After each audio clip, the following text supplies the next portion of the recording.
Welcome to the RedBlue Pod number 91 Worst 10 Movies. And I am sorry, I cheated again. Next Not year, again.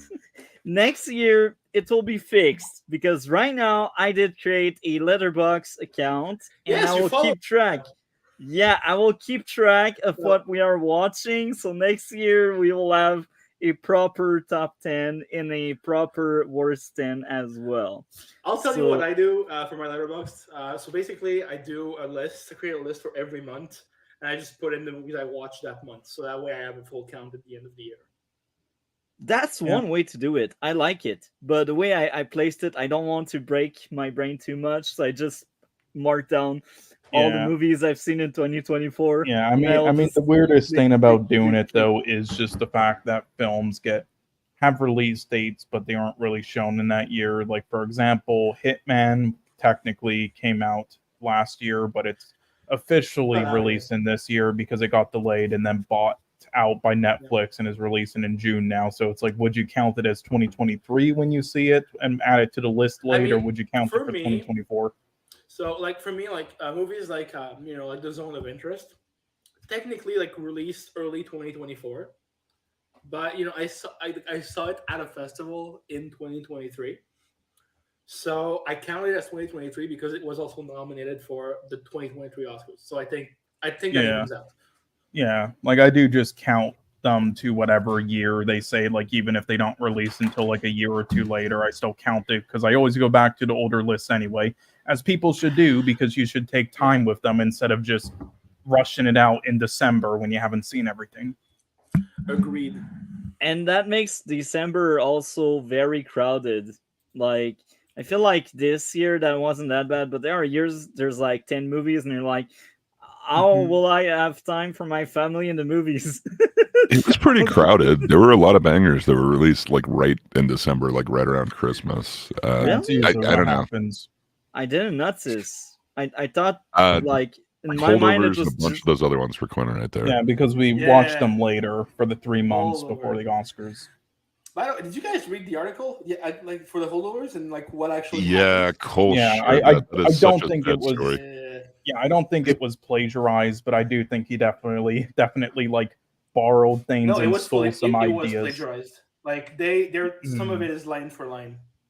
Really? Oh, really? Yeah. Yeah, but And, well, like, do you think here's- it's It's a enough? shame, 'cause Do you think it's enough to be like taken legally, or do you think that Yeah. asshole Oh, yeah. Payne Oh, didn't?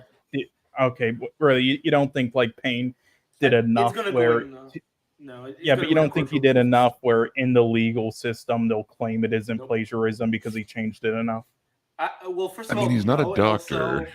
Also, there were emails that were leaked about him saying that that you read that script, like the original one, that you read it, and like he said that he would not produce or direct it, and like a month Mhm. later he started writing the holdovers.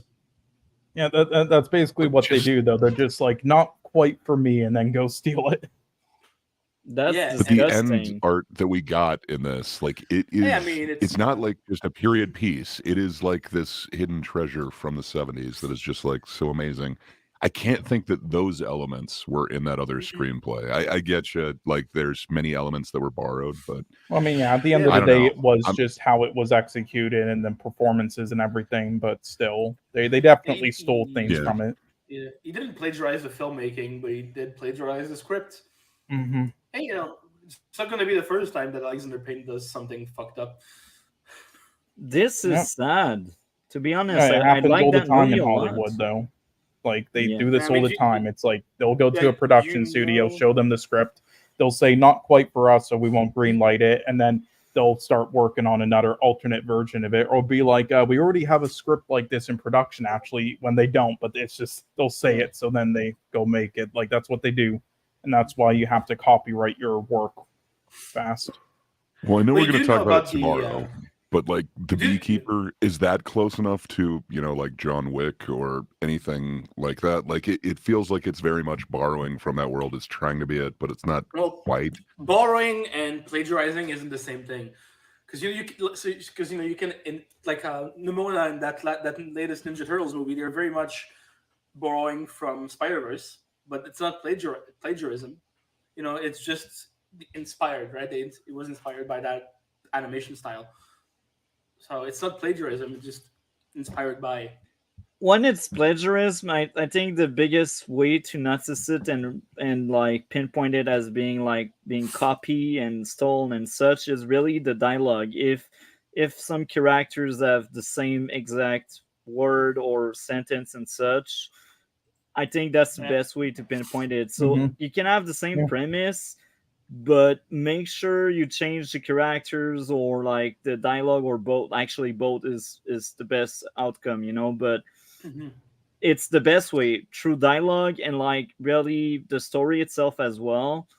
But the beekeeper, you're right. Like I did connect the dot. I feel like the beekeeper has more potential than John Wick, and yeah, we will talk about beekeeper tomorrow. But I can't wait. me too. I liked it Dude, so much. Okay, I really hope that I you assumed also you liked would. The Imposter. I really liked you. I hope you liked The Imposter. My imposter is another thing. I hope Yeah, you I liked can't it. wait to hear some of your thoughts on that, Alex, Yeah, as a no, filmmaker. this is what he said during our Oscar watch party with Joker and everyone. Which, yeah, sorry you couldn't show up, Gray, but it's all right. But yeah, he basically was like, I enjoyed it, but it's a documentary. I'm wondering if it really is. That's the thing. We'll yeah, talk about it tomorrow. But I have. Yeah, I'm excited. There's a reason this is one of my but favorite talks of all time. maybe that will disappoint you, but I will actually not give a grade to this. And I do have notes, so I will have a lot to say. We'll get there when we get there. Yeah. Anyhow, today, top worst movies, and just like last week, I kind of cheated because I was bad at keeping track of 2023 movies. And let's be honest, there's a bunch of movies that I consider good that I hated, so that would be a nightmare to like really scale worst and such. But We all did that. Why can we deal with the nightmare, but you can't, sir?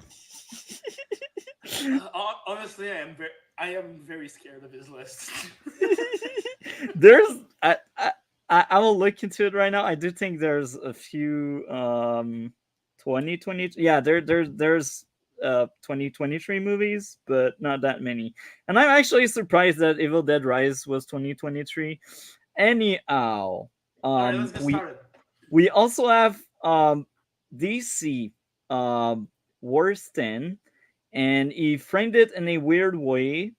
So he marked down 10 to 18 and a bunch of stuff in first place. So I guess there's a lot of movies equally bad for him.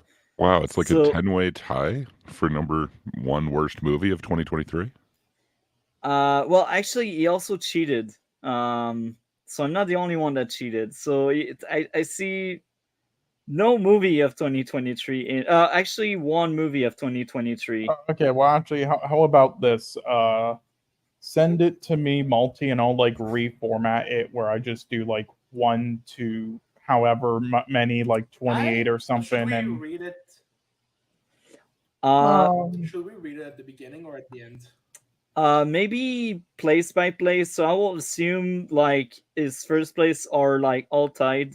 So I will Okay, fair basically follow the list he sent me and assume that the one on top is probably like the one he considered the best among the worst. Yeah. I mean that, or we'll just go down the list and just put a disclaimer like this is in no particular order. They're just as bad for him, but we'll just do one at a time anyway. Yeah. with it. So we will start with our dishonorable mention. Who wants to go first on that one? Gray, Cole, or Vanishing Alex? I guess Cole or Gray can start on that. Sure. Yeah. So my, I guess, honorable mention for the worst film of 2023. So I've got two of them. The first one I want to with is Scream 6. I don't know. There's just so many things that I have wrong with this movie. For a minute, I thought it was going to be something interesting because it's kind of something new. Like, okay, so at a point he has a gun. I thought there's a couple of kind of set pieces that seemed somewhat interesting. So I thought, okay, this is going to be a different version. Perhaps this could be a new good Scream movie. And I was really disappointed. I got to say, I did not like any of the performances. I thought the fact that they still weren't really willing to kill any of the main characters was just horrible. The direction they went, and then the complete predictability of like the end, and then making it again a multi-generational thing. It was a horrible Are we in your movie, top and it already? sucks because just for Dishonorable my mention. honorable mention, Scream 6 gets number 12 for me. It Oh, would have been on my actually, list. I liked but- it. I liked it personally. So there's elements of it that I did like, but just the overall plot, and then the way that they end it with, again, the multi-generational family, and it's the cop. Like it doesn't make any sense, and it feels like a huge step down. That being said, there's fun set pieces. Like the ladder piece was really fun. I felt real tension there. The bodega scene, even though it didn't come off authentically like New York, it still was a fun scene. And then the subway scene, like at the end too, I kind of like the way that they did those. Everything else seems like it was a huge miss. Just everything they did with Courtney Cox's character, they just made her so stupid. I just think they missed the mark on a lot of this. And then, sadly, it appears the two lead actresses are out. So who knows? Maybe the Scream franchise will start anew yet again. But yeah, this one just barely got edged out by worse movies for me. But it was a real disappointment. You know what makes me kind of sad? This one was shot in Montreal. I was actually on that set. Damn. It Looks beautiful, and I like the sets. Mainly it's the plot. It just feels like, really, you're going with that? Like, I don't know. For me, it was a huge letdown. I wanted more out of it, and I kind of thought I was getting it for like the first, I don't know, like 10 minutes or something like that. And then just from there, I just felt everything just drop out. But, they're not top 10 worst. Can you agree that the opening is great? Yeah, that's what I mean. I think it was like 10 minutes in where it's like, okay, this could be good. They're going a different route with it. Like, yeah, I don't like these actors. What do they call it? Core 4 or whatever they called it in the last one. I don't know. I don't necessarily like those actors, but yeah, it felt like it was set up kind of interesting. And then it is weird that there was also like 3 days of Halloween in New York or whatever. Like at one point the day ends, but everyone was in the costumes the day before, and then everyone's in it again. So that's kind of fun. It's a festival of Halloween. But yeah, it just, to me, it didn't stick the landing at all. And it was just a huge letdown where I thought I was getting something else and was really happy and then really sad. So yeah, it just got edged out for me. Are we going one by one, or should I give my other since we are doing dishonorable, tell every dishonorable you have is okay. Honorable. So my second one, this is a bad movie. I should have put this lower on the list, but I felt like it was kind of cheating if I did that because it's kind of a smaller movie. So it's a movie called Don't Suck. It stars Jamie Kennedy, so you may remember him from the Scream movies. And then it stars newcomer Matt Rife. So Jamie Kennedy is this road comedian, and Matt Rife is this new comedian who happens to also be a vampire. And they go on the road together to do gigs. It is really bad. So Matt Rife is doing like a kind of Transylvanian accent some of the time, sometimes not at all. Oh, no. It's really inconsistent. And then just Jamie Kennedy doesn't come off as like a road dog comedian, which sucks. In the same year, Doug Stanhope, no, I can't remember his movie, but he also, I should look it up. But he also released a movie about being like a road dog comedian, like one of those old ones. Like that came off authentic, and it seems like he could have at least borrowed from like that movie to get the performance down. Usually I like Jamie Kennedy, and he just came off so flat in this one. And just, you'd think that there would actually be comedy in a movie about doing a bunch of comedy gigs, but sadly the jokes just sucked and they felt flat, and they really seem like just standard street jokes. But then on top of that, it's kind of just overall bad acting. And then nothing kind of makes sense. At one point, he just becomes a bat on stage and people are like filming it. But they go to the next gig and it's like nothing. Like, it's weird. It doesn't make any sense whatsoever. It's not a good movie. This should be higher up on my list. but I feel like it's unfair because it's not huge. It is kind of a smaller movie. I'm sure you guys probably haven't heard of it. I True. just happened to see it, and it's like, okay, sure. I didn't know that movie was even out, but let's take a look. I'm looking it up right now. It's got an audience score of 69 on Rotten Tomatoes. I feel like that's fitting. Yeah, on IMDb it gets 3.9, so it's not great. Maybe there's some people who really like Matt Rife out there. I don't know. It has some really good cameos by like some really good comedians. Jimmy Schubert's in it, Russell Peters. There's a bunch of, and JJ Walker and Carrot Top are in it. There's a bunch of like decent actors in this, and Lauren Compton, she's kind of an up and coming comedian, has a podcast on the Two Bears Network. But I don't know, just none of the performances hit. It really seems odd. I'm not familiar with the director. It's Rick Delia. I don't think he's done much. Right now. I'm looking at him. Yeah, it looks like he's just done a bunch of comedy tours, or a couple of them. So I don't know. I don't think he had the best idea of like camera placement or any sort of camera movement in there. It feels very static. And then just, it feels like every single joke kind of misses. So for me, sadly, this one is pretty low on my list, but I had to put it as an honorable mention because I didn't want to cheat like Multi. I wanted to choose some big ones that I had problems with. But yeah, those were my dishonorable mentions, if you will. Okay, and I will go next. Because I had time to look up a bit about 2023 movies. So these are my 3 dishonorable mention, and there's no specific order because it's really hard for me. I remember giving their grades, but it's really hard for me to like really scale them properly that in the top 10. That's why this is here. So my first honorable mention would be Dumb Money. That was terrible. I hated this movie so much. Next up would be, let me look into it. The Marvels. So this is a very sad case. I like the movie a lot, but it's a goddamn bad movie.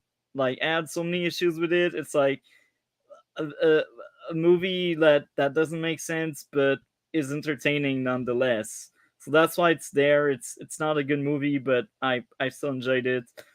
And the last dishonorable mention for me would be Ferrari. That was another movie I actually hated that one. That was like really bad. So these are my 3 dishonorable mention, and I will pass the mic to Alex. Yeah, I mean, you know me, I don't do dishonorable mentions. I'm just gonna start right ahead with my list if that's okay with you guys. Okay. Yeah, so I have 22 picks again, like last time. Oh, so okay. That's yeah, interesting. I guess some could argue that the first 12 of those are dishonorable mentions, but either way, it's I split. don't know, man. For me, they suck. They suck, right? They get it on the list. So yeah, number 22 is actually the first movie I saw in 2023. It's Cocaine Bear. Oh, that was 2023. Oh, Cocaine okay. Bear was based. And the Cocaine Bear, yeah, and well, so here's the thing, right?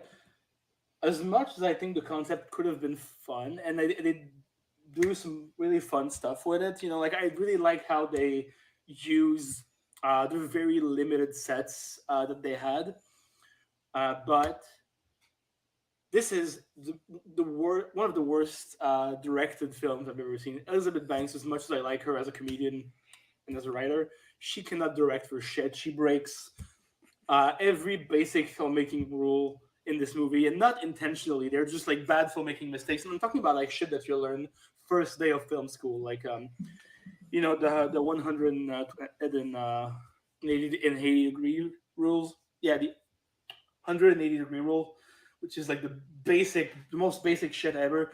She does not know how to use that, how to follow that rule. And yeah, in terms of pure filmmaking, this is absolutely god awful. And I'm just kind of sad that this is the last performance of Ray Liotta. He deserved better. Oh, he died? That's sad. You didn't know? Yeah, he passed away. And yeah, Cocaine Bear was his last performance. Why did he accept the role? Well, it isn't his last, but Poor money. guy, man. I mean, it's the last that was released. It was the most recent one that was released. Like he did movies after that were released before, but this is the last one to be released. This is sad. So I guess coming next we got Cole. What is your dishonorable mention? okay, so I'm for some reason I'm struggling with finding my list at the moment. I'm just trying to for it anyway. I'm just trying to look for it right now. So it might take me a little bit, but okay, there I found it. Okay, so there are many fucking garbage fucking films I've seen and that I haven't actually rated on Letterboxd yet. So this is nowhere near anywhere close to like the number of dishonorable mentions I have, but I'll just list them off anyway. Fast X, The Little Mermaid remake, Peter Pan and Wendy remake, Flamin' Why Hot. did you put yourself through these movies? Yep. I don't even know. Flamin' Hot, Heart of Stone with fucking Gal Gadot who can act. Bird Box, Barcelona, Wish, Ghosted, Knights of the Zodiac, Good Burger 2, House Party remake, The Nun 2, The Meg 2, The Trench, Sound of Freedom, 65, The Exorcist Believer, Old Fun and Games, Zoe 102, Five Nights at Freddy's, The Unseen, Freelance, Bomber Rush, Founders Day, and Retribution. So this is like your dishonorable mention. That's an interesting list there. There's You're a not few a names I believer? recognize. There's a few names I recognize. Yeah. But yeah. So let's read out DC. Except if you have more dishonorable to share. No, that's about it. I believe. Okay, so DC dishonorable mentions: Sing 2, Zootopia sequel, Inside Out 2, Justice What the fuck are you League. talking about? There's no sequel to Zootopia. I don't know. That's what he marked down. Okay, Yeah, hold on. Can you like send me it and see if like you read it wrong, maybe, or something? Zootopia sequel. No, that's really that. Okay, I will copy paste it. Yeah, just But- send it, and I'll like, I might like, I don't know, read it differently. I don't know, just in case we like miss He's something. just gonna upstage you. Copy. Wait, so you just Well, so he you is put saying that it does there- have a sequel. I don't know. So wait, you put it there because you're automatically gonna hate it as it's an Whoa. upcoming sequel. It is kind of pushing that whole furry thing, so I can get why on principle he Yeah, thinks it's but bad. damn. Um, Okay. The Wolverine and Logan. So these are DC's this DC's dishonorable mentions. So You let's can see get the Wolverine, but Logan? Okay, fine. That's DC, bro. I wish he was there to defend himself. Mhm. Yeah, I don't really get the It- Logan thing. He liked Gotham Knights. Yes, The game or the DC. show? I the show, yeah. So I will Yeah. mention my 10th place in the worst 10.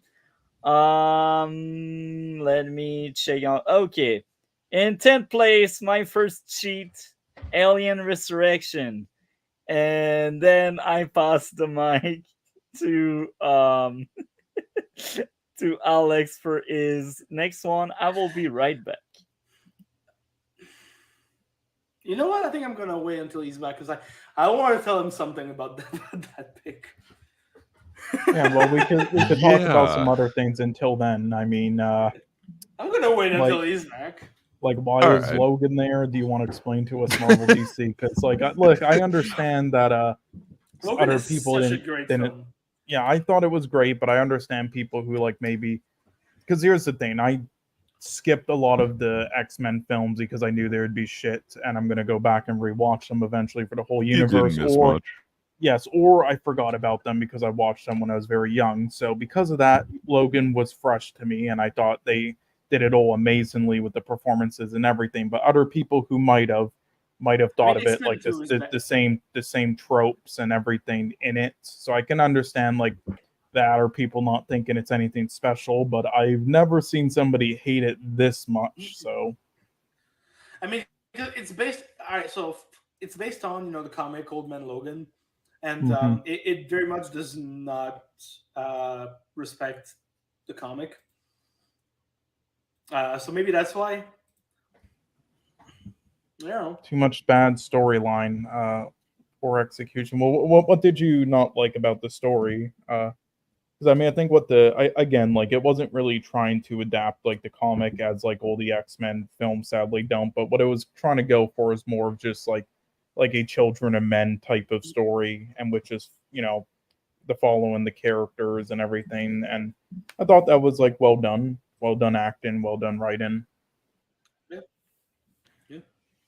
I enjoyed it, but I didn't really read the Old Man Logan I comic, so I don't I know got how like my faithful it was. I just thought it was a good you know piece of what? art. I enjoyed the film. I'll be right back. I'm going to show you something. Oh, we Okay. finally got Multi back. Thanks for joining us, sir. Yeah, personally didn't like how the story was a Western father-daughter story. While that So, concept could work, it needed better execution. I mean, so okay, I I mean, I decided like the execution. to wait until you were back. Okay. And yeah, that's what I wanted to show because we're talking about Logan. I have it signed by Patrick Stewart.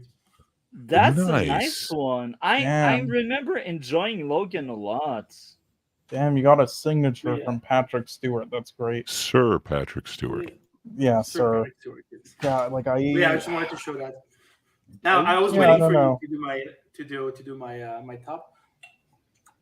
First of all, I want to say about your pick of Yeah, Alien Resurrection. Alien. I think you're wrong because this is a movie that is very much in the style of its director. Like he did not, make any compromises about his style, and even though like it's not like the first one or the second one or even the fucking Fincher one. Um, I think it works for what it is, and it's kind of goofy, it's kind of cartoony, but it works in the universe that the director created for that specific movie. But that's just It's me. got It's not like iconic scenes like the I basketball scene. I get what you're saying, man, but I remember having so many issues with it, and it's coming from someone that actually disliked pretty much any Alien movie, to be honest. Even the first Yeah, one, you're an I alien hater. I okay, get you. actually the okay. second one But was my Dan favorite. Hedaya, The second it's Alien awesome. movie was my favorite. I liked it a lot, but yeah. All right, now to get on my I think number 21 on my list of the worst of the year is Indiana Jones 5. Um, this movie made me sad. Honestly, it really did make me sad. Mostly because I was watching this old man who, for the whole movie, felt very frail and very fragile. He seemed like he did not want to be there and could break at any moment. Um, and even though like I do like James Mangold as a director. He is the one who directed Logan. Um, I don't I don't think he really manages to capture any type of magic in that movie. Because like he does try to keep the action scenes kind of grounded, but the fact is, Harrison Ford cannot do action sequences anymore. So the action sequences that he's involved in, they're all car chases, and the way they do it is very simple. When it's the wide shot, it's a stunt driver, and when it's a close-up shot, it's him in front of a green screen, and I think it shows a lot. And yeah, I don't know. I think it's also that ending fucking sucks. I think they should have let him stay in the past, and instead it's a freaking cop out where they knock him out, bring him back to his apartment, and go get ice cream. Yeah, no, it's Like, a this happy is- ending. You know, the 70-year-old gets clocked over the head. Yeah. Yeah, but like him, staying in the past, like as an archaeologist, this was a perfect ending for this character. But no, Just let him die. Instead, they because and the reason they did that is because it's a contract. It's Spielberg who specifically said that Indiana Jones cannot die. But yeah, still that ending made me mad. The whole movie made me very sad overall. And also, I think it really didn't need to be that long. I forgot that was 2023, to be honest. So Yeah. it's down my top as well. But Also, much lower. there is no way that Mads Mikkelsen's character lived after being hit in the face by a metal pole on top of the train going like 100 miles an hour. And even if he lived, he doesn't have any scars. Fuck off. Like, that's a step too many. So, do you want to add more on that masterpiece? Yeah, I'll say this. I think Phoebe Waller-Bridge kind of saves the movie. She is a great actress and a great writer. And Your internet think couldn't she take kinda you next saying week. that. For some reason, it roboted when you tried to praise Phoebe Waller-Bridges. Even the internet is against your take now.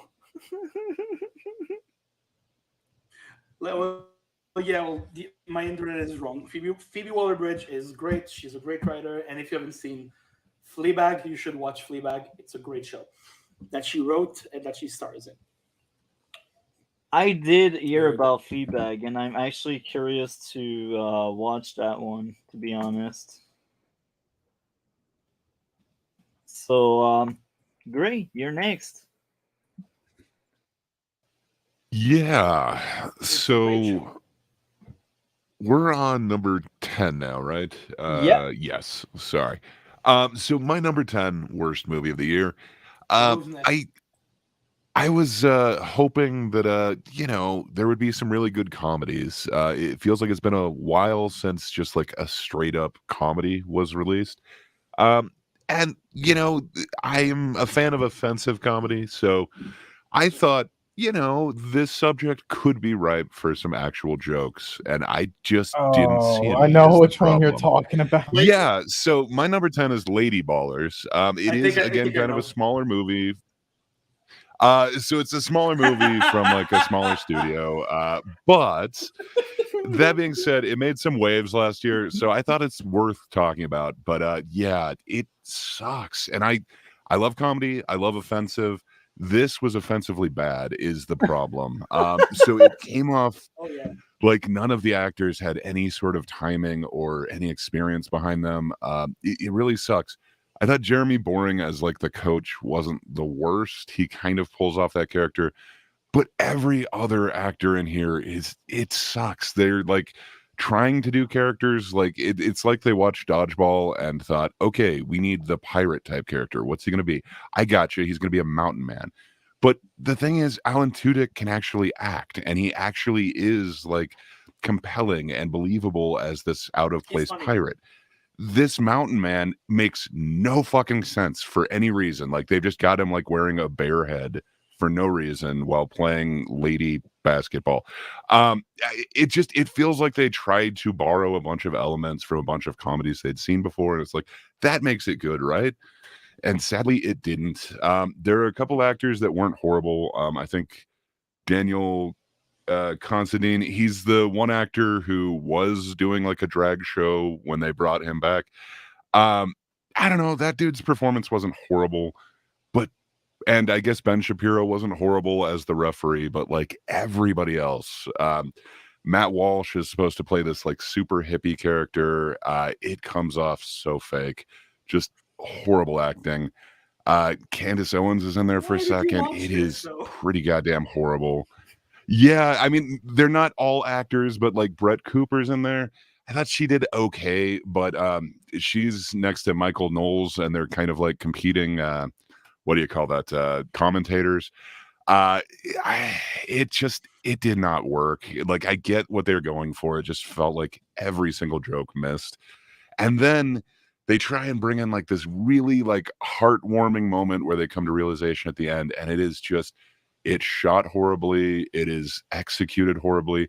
So they decide, instead of spoilers, I know you guys are all wanting to see this movie, but at the end they decide, no, this is wrong that a bunch of men are in the women's basketball league. Instead, let's let our daughters play. So they bring in like literal children to play, and it is shot so horribly. You can tell like every shot that they take with the ball is like nowhere near the hoop. It's horrible. The execution on this looks like they had like a week, and then they just tried to rush through it. But it comes off worse than like I don't know if you guys are of the age where they used to be this slew of movies that were just known as kind of bad comedies, like the National Lampoon's ones, not the good ones that actually went to theater, but Yeah. in like the early 2000s, there Yeah, were the just a bad bunch of ones. like direct to DVD releases. It feels like they were all aiming of for the one of those. American Pie sequels. Kind of, yeah, like a lot of those. And it feels like they were aiming for that and just completely missed. It really sucks. I think this probably should be higher up on my list as well because of how poorly it was executed, but it's kind of a smaller movie. I think it's Daily Wire's first actual production, so I don't know. It definitely is on my list, but yeah, it's coming in at number 10. I wish any of the jokes hit, and they are so poorly done that it doesn't even come off like a bad comedy.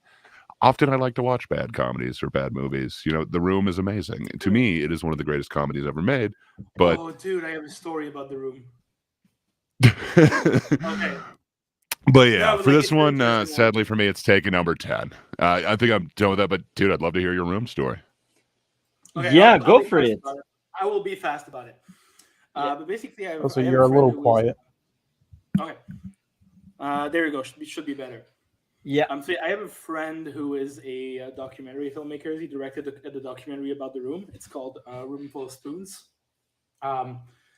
And Tommy Wiseau, director of The Room, sued him over it because he didn't want it to be released, because the documentary answered questions that Tommy did not want to have answers for, like his real name, his age, how he made his money, and his country of origin. And so I have all of these answers, by the way. I know all of them. And yeah, now I'm pretty much, because of him, I sort of started directing a sequel to that, but then the pandemic hit and I couldn't finish it. But I know basically everyone who worked on The Room personally. That's That is cool. awesome, man. Yeah, there you go. That's my story. I've Since just you're enjoyed there. the hell out of that movie, and every time I've ever seen it, Mhm. it is baffling and again like lightning in a bottle. But I have no doubt that it is not what he intended. But what is there is a masterpiece. So, Alex, you can move on with your number 20. Yeah, my number 20 is Dumb Money. I think it's on everyone's list Yeah. at some point somewhere. I mean, listen, I get what they were trying to do, but I already told you all of the problems that I have with it. I think that the actors who are supposed to be the bad guys are more likable than the protagonists, which is a big problem. The fact that most of its comedy is memes from that time period that are already dated make this movie already dated. It tries to be pertinent with its commentary, but fails at every level. And overall, even though it's from a director that I really enjoy, I think it is quite a boring and soulless film. It felt more like he was being an opportunist with a timely subject than wanting to make something that he was actually passionate about. So yeah, Dumb Money. Okay. Cool. What is your number 10 in your worst 10? Yeah, and I will just say I forgot two honorable mentions, Fear and Beautiful Disaster, so I'll just say those quickly. But anyway, my number 10 is The Flash. Fuck this film. Actually, hell. that's smart. I'm with you on that. Yes, that almost every aspect of this film is actually like terrible and garbage. The performances are, especially by Ezra Miller. The comedy sucks. The direction sucks. The visual effects suck. The writing sucks. The story makes no fucking sense. Every technical aspect is just fucking horrendous. Every filmmaking aspect in this is fucking horrendous, and it was just a bore to watch, but hilarious to laugh at though. And yeah, this is just one of the worst comic book films ever. I would say, like, this is everything wrong with like the Snyder films, like BVS, and then everything wrong with like the films that they just pushed out there, like Aquaman 2, because they had to put into one. And there's only one redeeming quality to this, and that's some of the ideas they had for it were kind of unique and creative. That's it. And also the cameo shit near the end was just horrendous. Anyway. Okay. Fair Now enough. before Yeah. nice. The baby in the Um, microwave. So Alex, what is your number 19? It's a movie that not a lot of people saw. It's called Inside, starring Willem Dafoe. And basically, the idea is that what Wow. You didn't like it? Wow. I'm surprised. Why? Inside, like the one where he's trapped in. Yeah, we the both penthouse. like I this mean, film, man. there's aspects of it that I get like don't make sense, like how the thing So, works, like why it's That's not my glitching problem like with it. So basically, this is a movie about the art world, and the idea is that this art thief kind of becomes an artist himself, accidentally by trying to escape the penthouse. Yeah. But I thought it was very, very pretentious for most of the time. For me, the survival aspect of it did not work at all. I think most of it was very badly written. And no matter how much I racked my brain about it, I don't know what it's trying to say about art. It seems like it's very unclear on its own themes. It just felt like a very pretentious film. Which, and again, like, it's very low on the list, but mostly because Willem Dafoe is an incredible actor who will be the best part of any movie that he's in. And he's also very good in this. But yeah, Inside for me really, really did not work. Wow. And yeah, it's my pick for number 19. Damn. Okay. So I guess now we enter with the 10th place of DC being the Guardian of the Galaxy 2014. So that's his pick for his 10th place. He didn't like it. So yeah. Now I will ask the panel because I'm not quite sure of the answer. When was the last Halloween movie? When did it came out? The last one, 2022 or 2023? 22. 22. It Okay. was at the tail end of the year. Okay. Okay, Yeah, it and sucks. and I actually had an idea of something to place in ninth place from 2023, but it actually slipped up at my mind because I was thinking of that question. Damn, What is it? I ate myself. I forgot which movie I would have placed there, but I know there's another 2023 movie I didn't like. There's a blank. So I guess my ninth place would be the last Halloween movie we had, 2022. That was godly terrible. I hated this. You're not even going to dignify it with the title? Uh, Halloween ends. I can't remember the title. I You had want to take a stab at it? Oh, actually, the Flash. I remember now. Actually, number 9 would be the Flash. It just replaced. It just replaced that Halloween movie. Halloween Kills? Yeah, Halloween Kills is not the last one. Halloween Ends. Halloween Ends. That's the last one. Yeah. It's a The test. Do you even know the movie that you're mocking? uh He no. doesn't. Actually, again, 9th place would be the Flash because I just remembered that was this year and I wanted to forget this movie existed. The Flash is just so bad, man. It deserves to be Oh, there. it's terrible. It's so bad. Um, Yeah. and I will slide in another honorable mention, even if I already told mine. Blue Beetle. It's just like the Marvels.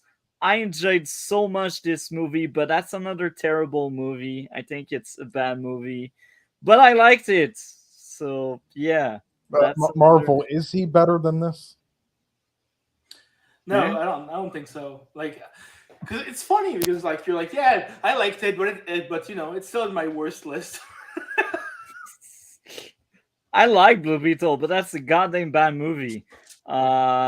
It's sad. Yeah, so what you mean is you enjoyed it. It was entertaining, but it was a poorly made film.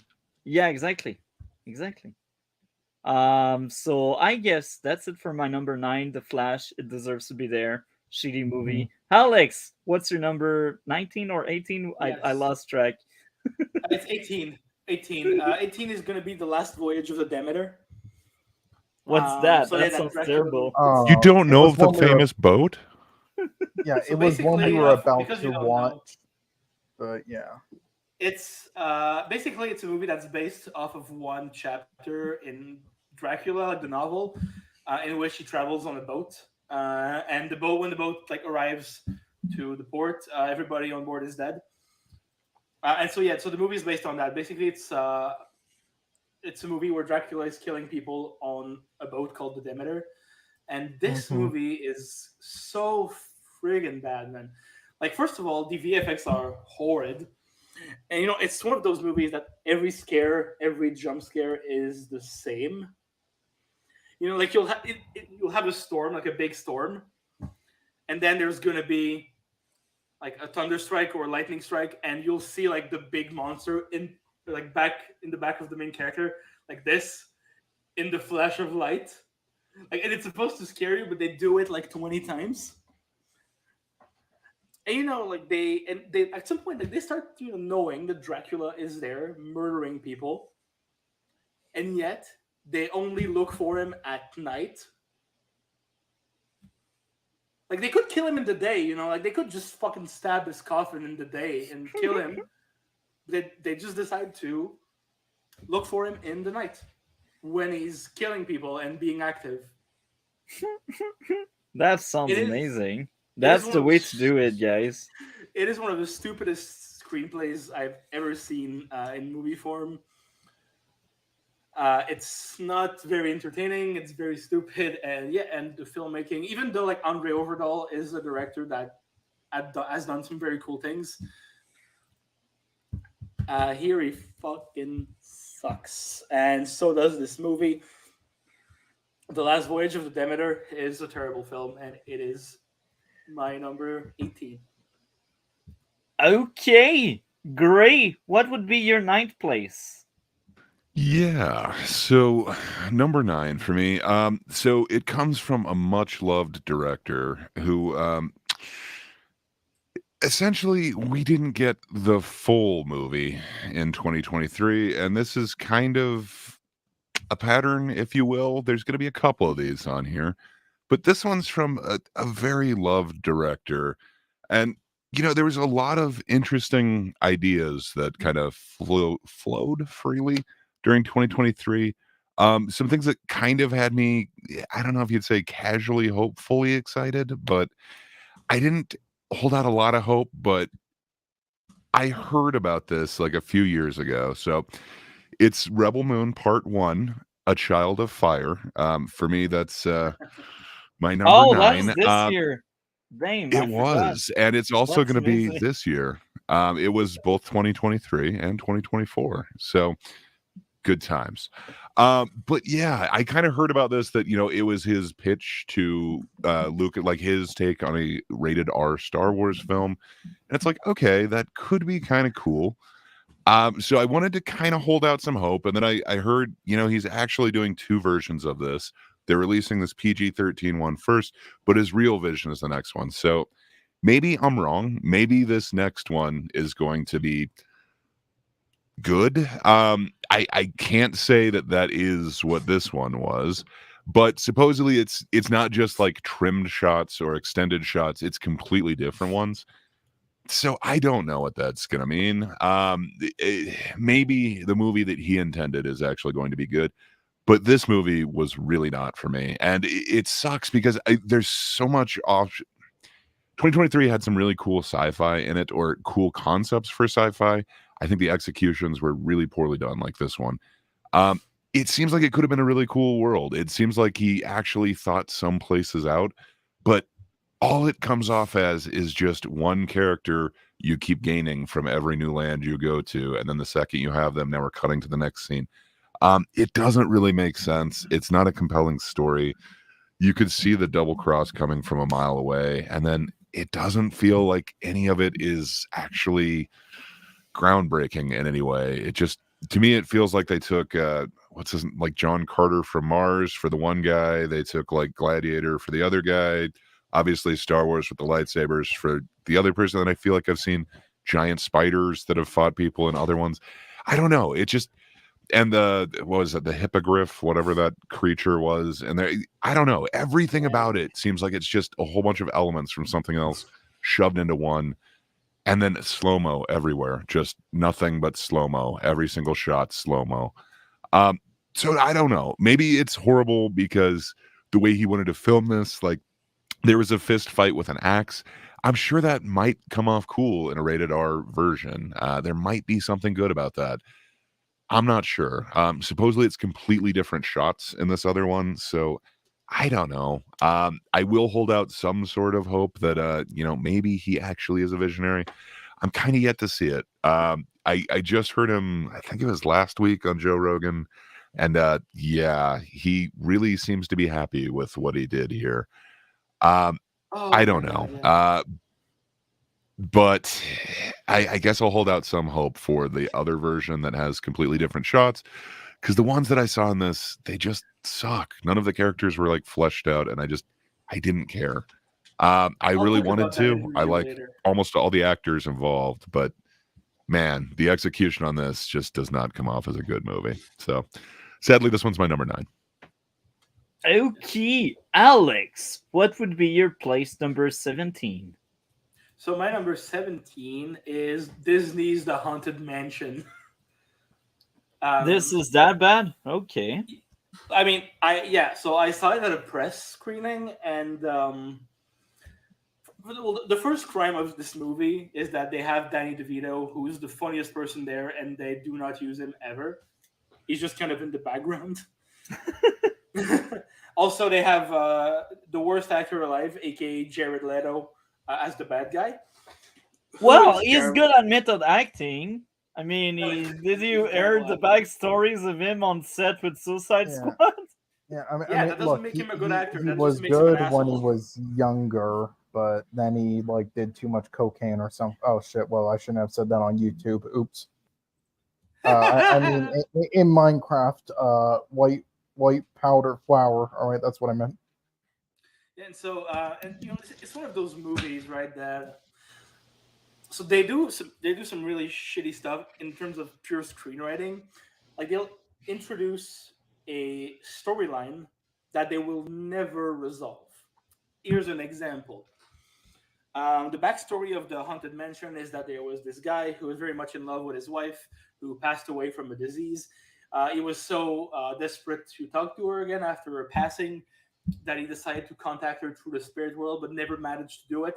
And since he kept doing it and doing it and doing it, he just brought back some ghosts and a demon. That's the backstory, and you do meet this character in the movie.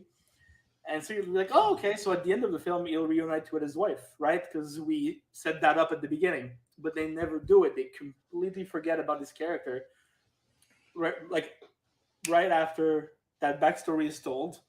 Even though you do see him like once or twice in the background after this, and they do this for so many of the characters' backstories, it is insane. I felt like I was going mad because at watching this movie because they never resolved any of the goddamn storylines they themselves set up, except for the main one. Um, and yeah, to me, that shitty level of screenwriting is enough to put this movie in my list of the worst films of the year. That's precise. So cool.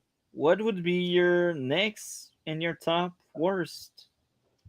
Yeah, number 9 is What Happens Later. It's a such a boring, shitty film. Basically, just with two people in the film, and the best way to describe it is like a bootleg version of Past Lives. It tries to be smart and with its writing and acting, but it's not. It's fucking completely lifeless.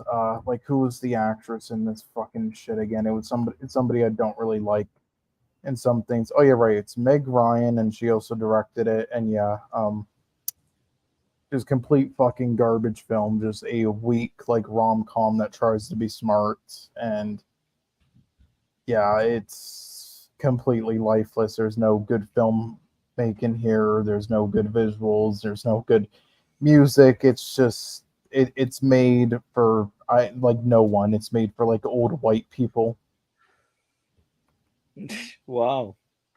Okay. So, Alex, you're next. Number 16, yes. So this one kind of makes me sad because it's a movie by a director that I used to love. It is Taika Waititi's Next Goal Wins.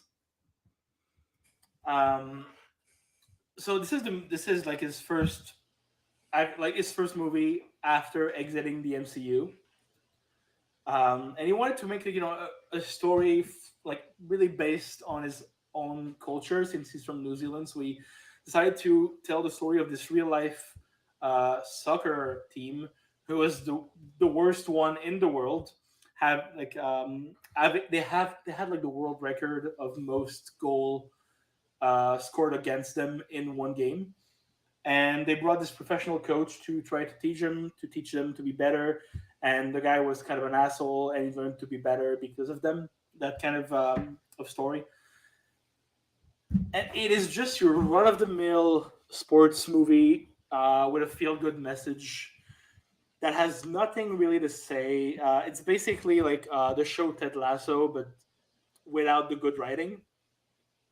Um, they do have one thing that I kind of like. So they have this trans character who was again a real person, this trans woman who became the first professional coach in the FIFA to be a trans woman. And the way they had an actual trans actress, and she is the best part of this film. She is the most entertaining, but the rest of this movie is so unoriginal, so boring, so unfunny, and has no charm. Uh, like I was watching this one, and I was just waiting for it to end. That sounds fun.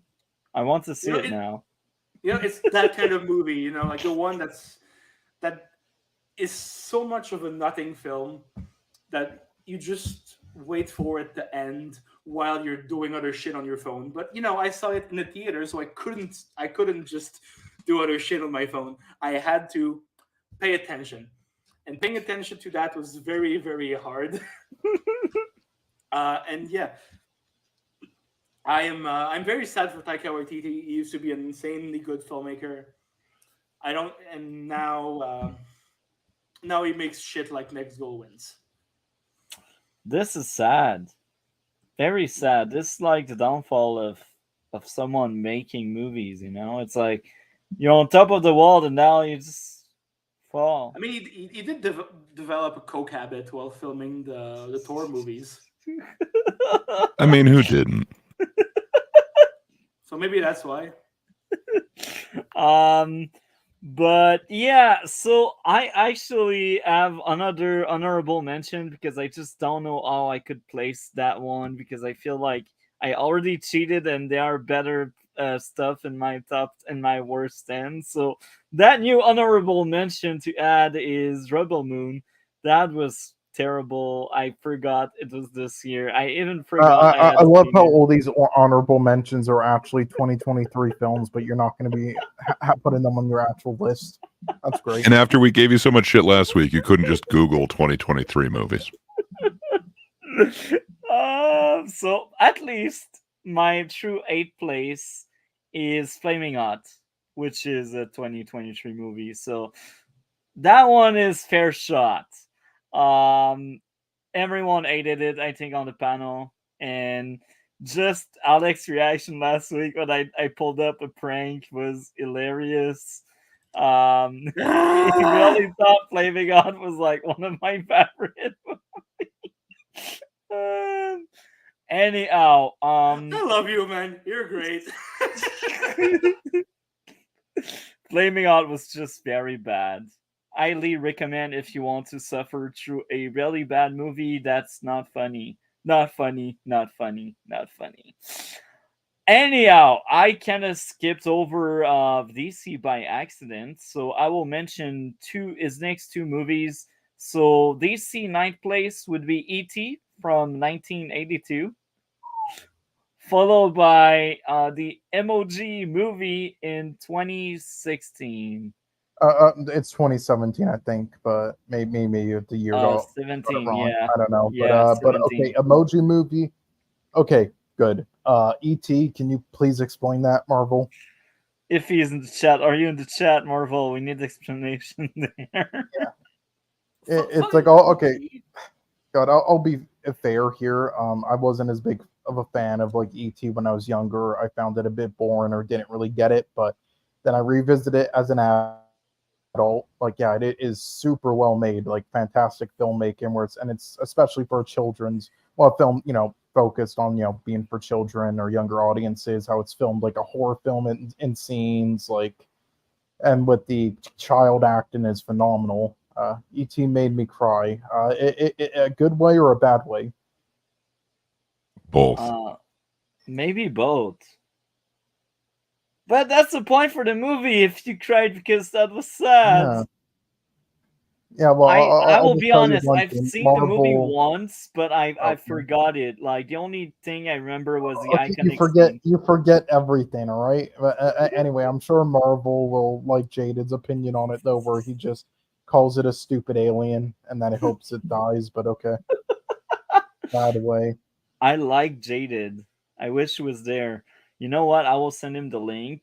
I don't think he will come, but hey, a guy can always Oh hope, my right? god, he's gonna just rant about like the worst comic book movies ever, and he's gonna talk That's shit fine. about That's Barbie and other fine. films. Dan, That's amazing. We need Jaded. I no, miss we Jaded. don't need him for that. All right. Damn, why internet man, internet. Anyhow, Alex, move on with your place number 15.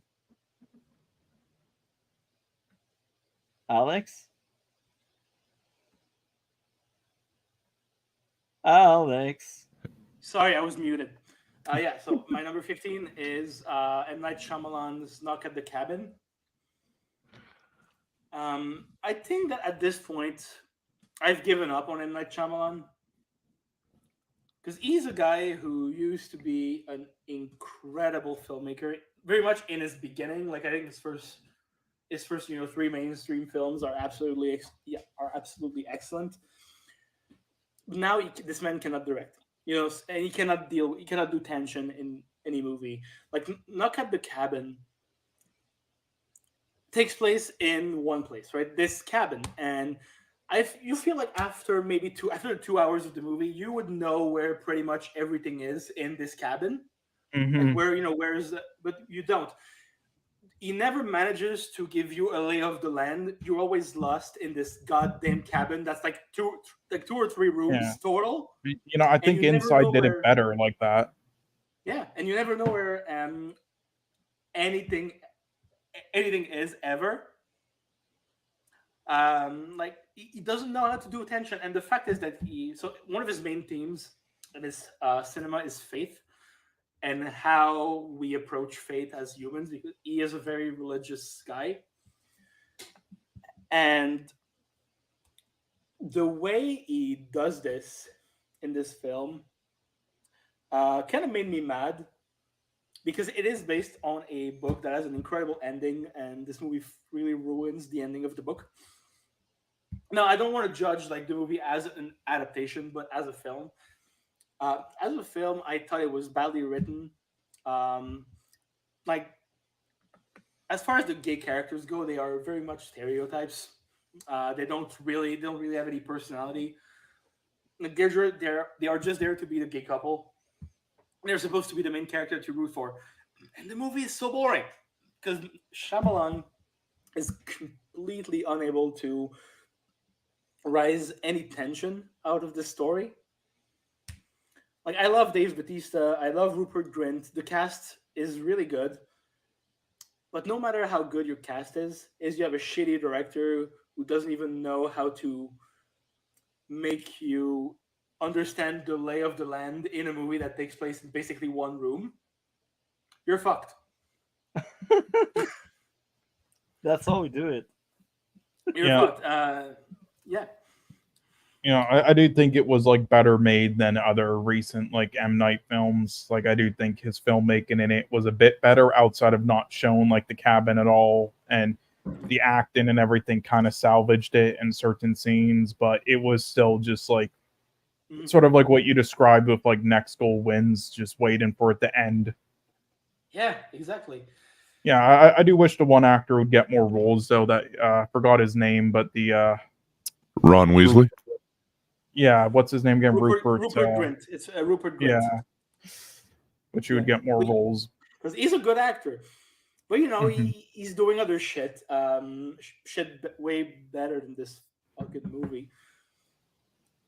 So yeah, Knock at the Cabin is terrible. I want to Um, see it now. like I keep going back and watching the new Shyamalan movies in the hopes that it is kind of good, and I'm always disappointed. Like I know that now his daughter is a filmmaker and she's releasing her first feature this year. I hope she is a better director than her dad. So yeah, we will see. Knock at the Cabin is my number 15. Okay, great. What is your next movie?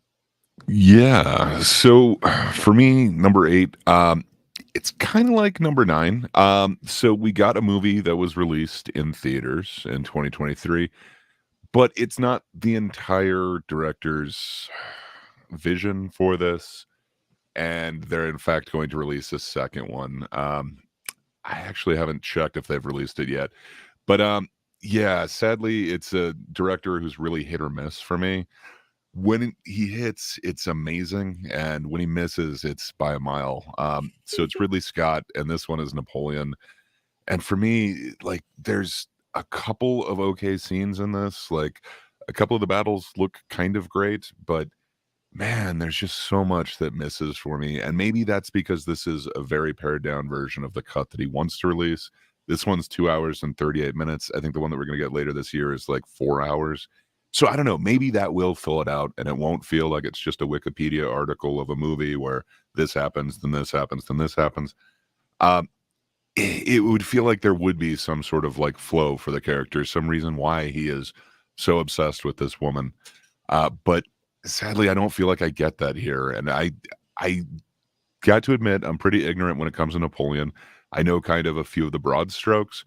So I was hoping to learn some stuff. And I don't feel like I learned anything about this. And then from hearing like the actual like historians on this, they're saying almost everything that they did that kind of looked cool visually in the battles was all completely inaccurate, which I don't mind so much if it's, if it makes sense, if it is compelling and moves the story along.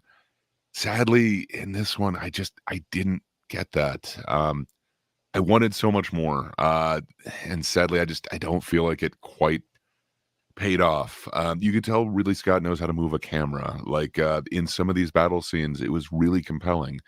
I think it's everything else. It's the actual story. It's the actual characterization that really failed in this. I want to actually, enjoy a character in the film, and I don't feel like I got to know any of them. And granted, good point, Miss Sparkles. You can't trust historians; they don't have time machines.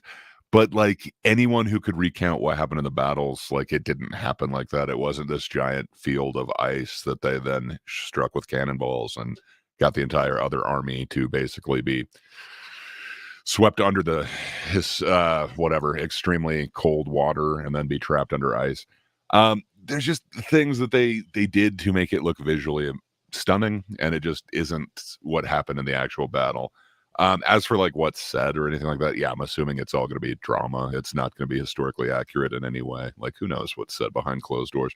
But I feel like, since there are so many of these letters between Josephine and Napoleon, it feels like you really could get a sense of who these characters are. And I didn't get a sense of this. Like I thought it was a little bit weird that there were so many accents, except for Joaquin Phoenix. He just had his regular one. And then I don't know, like it just at times he comes off like a sniveling child. At times he comes off like he actually is competent at what he's doing. I don't feel like I got a sense of the character, and I'm hoping some of that's lost in the cut since about half of it is not in this. But sadly, what I got, I really didn't like. This was one of the biopics that I really did not like last year, and I was really primed to like it. I love a lot of Ridley Scott's previous work. I'm looking forward to his next one, but yeah, sadly, this one just didn't do it for me. I kind of liked it. I'm really looking forward I to wanted the full to. director's cut, but I I kinda also liked liked it. mostly- I also liked it, 'Cause- Alex. So don't feel lonely. I liked it. Can I, Well, I mean, feel weird thank that you're you. agreeing with Multi, though. Yeah, but I said I kind of liked that. So what I didn't like the actions, the battle sequences, but what I liked the satire aspect of it because for Ridley Scott, this is a full on satire of like people in power and the way they act. I get you. I just didn't feel like it was consistent. Yeah. Like if they're really going for agree. it, then I think he should have gone for it. Instead, it just kind of I comes agree. off like. I agree. But with I'm that, hoping yeah, that's lost so- in the cut. Like it could all be. This is a bit essentially like half or even less than half of his vision. So Yeah. I don't know. It's hard to judge this. This thing to me, I didn't enjoy. I'm hoping I will the other version, but we'll see. I guess I'm gonna say the same thing for Rebel Moon, but sadly, this version for me goes on my number 8 spot.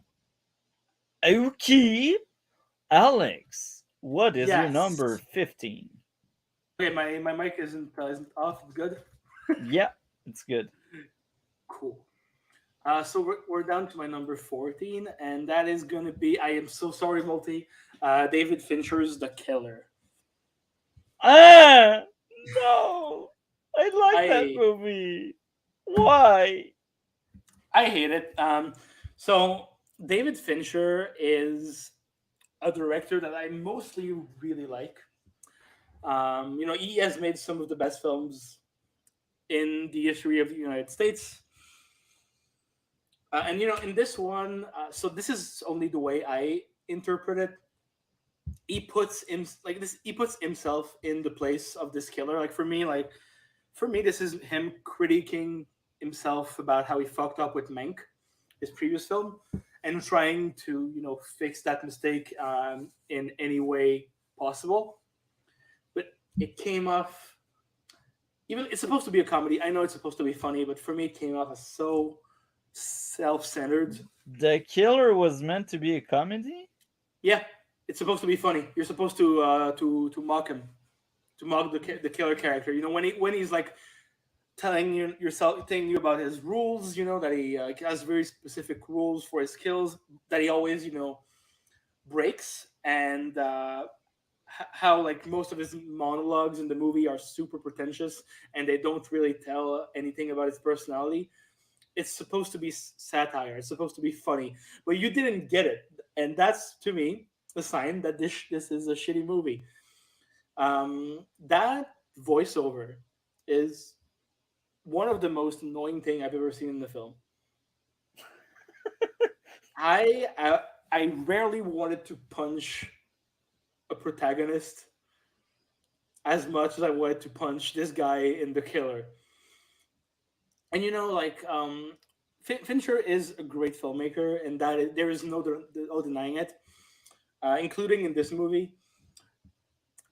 But for me, like the fact that it is so cold in the directing and it is so soulless, uh, like paired with the pretentiousness of the dialogue and the voiceover, it made this movie completely unbearable for me. I could not stand it. I watched it in the theater. I came out of that theater fully angry at the movie. like for the action scenes, like that action scene when he fights the guy with the dog. Yeah. This should have been a great sequence, but he refuses to light it. It is so dark you cannot see shit. The camera is moving all over the place. Um, I thought it was extremely annoying to watch because I wanted to like it. I really wanted to like it because I love Fincher. And yeah, also like in terms of pure screenplay, this is a nothing film. Like he doesn't learn anything.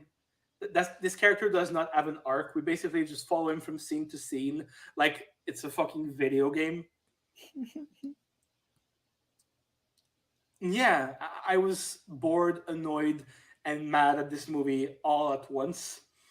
And the shittiest thing about it is that in the end, he doesn't even kill the guy that he is looking to kill. Um, and it's not because he learned anything, because he doesn't. He doesn't change. This guy from the first scene to the last, he is the same person. There is no character arc. Um, this movie was a waste of time, at least for me. It is well shot.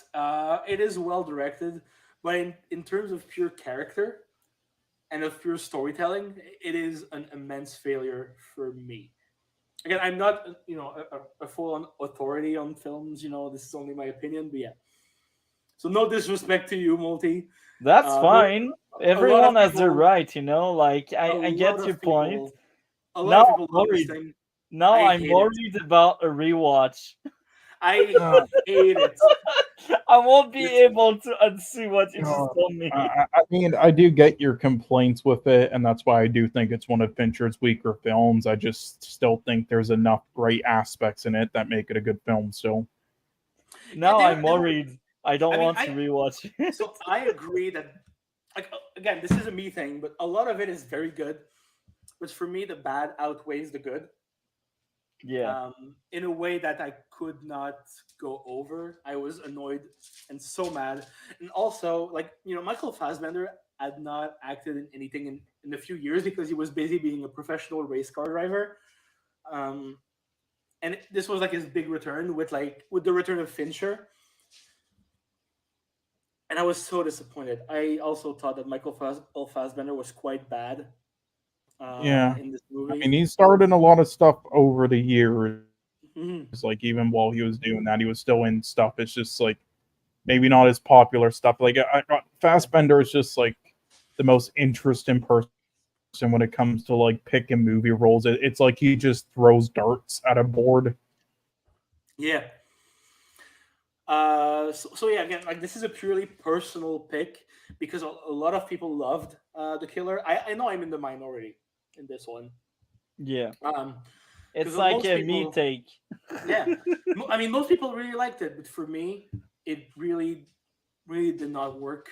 But I do get the aspects that are good. I do understand them. I do get them. I do agree that these are good aspects.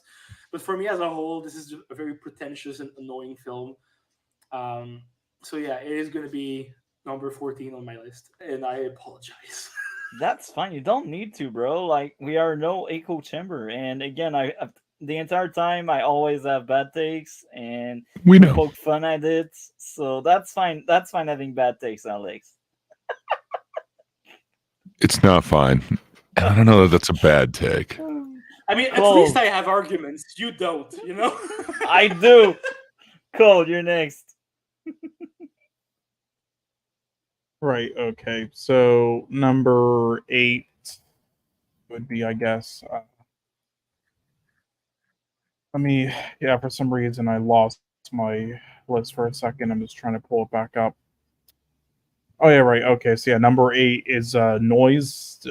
Easily one of the most annoying films of the fucking year. It's basically like this drama with like a fucking influencer, and it tries to dive into interesting storylines with like the fucking dark secrets and like family past or whatever that like, kind of unravels, and it's just the most horrible shit ever. Nothing in it works. The acting is annoying as fuck. The story is just garbage in every way. Nothing happens for an hour. Basically, it does nothing interesting with like how it's made. It's made horribly. The lighting is horrendous. The direction it's fucking horrendous. Just everything about it, again, garbage. Yeah, that's about it. I mean, I'm curious. So, like, have you heard of it, Alex? Wondering. Alex, have you heard of it? No, I have not. And this is not really making me want to watch it. You should watch this like the 15 minutes and turn it off and give it a 1. So Alex, what is your number 13?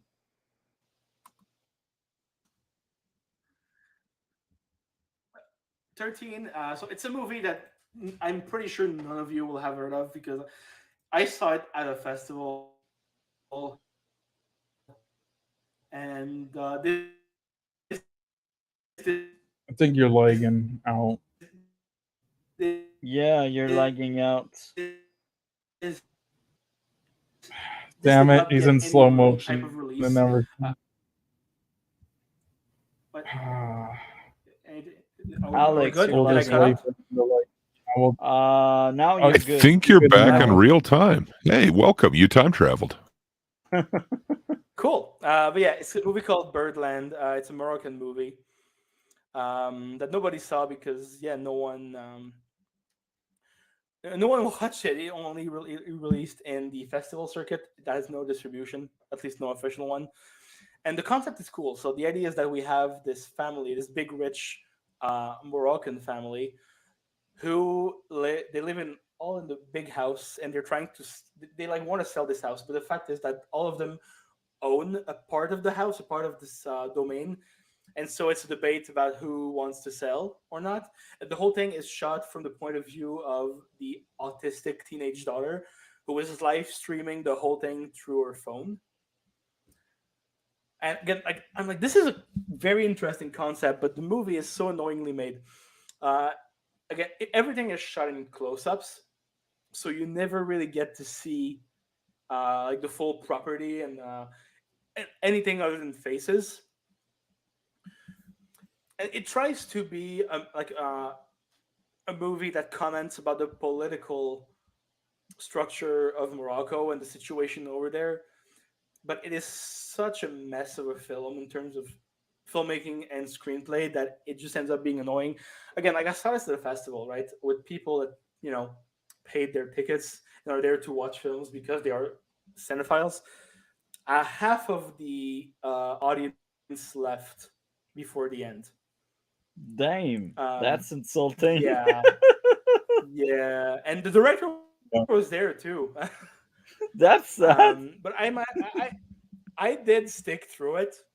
It was very hard to stick through it. I so wanted to leave. But I didn't manage to stick through it. And the only reason it's not higher on the list, it's because no one saw that shit. Birdland. So yeah, if you have a chance to watch it, do not. It's terrible.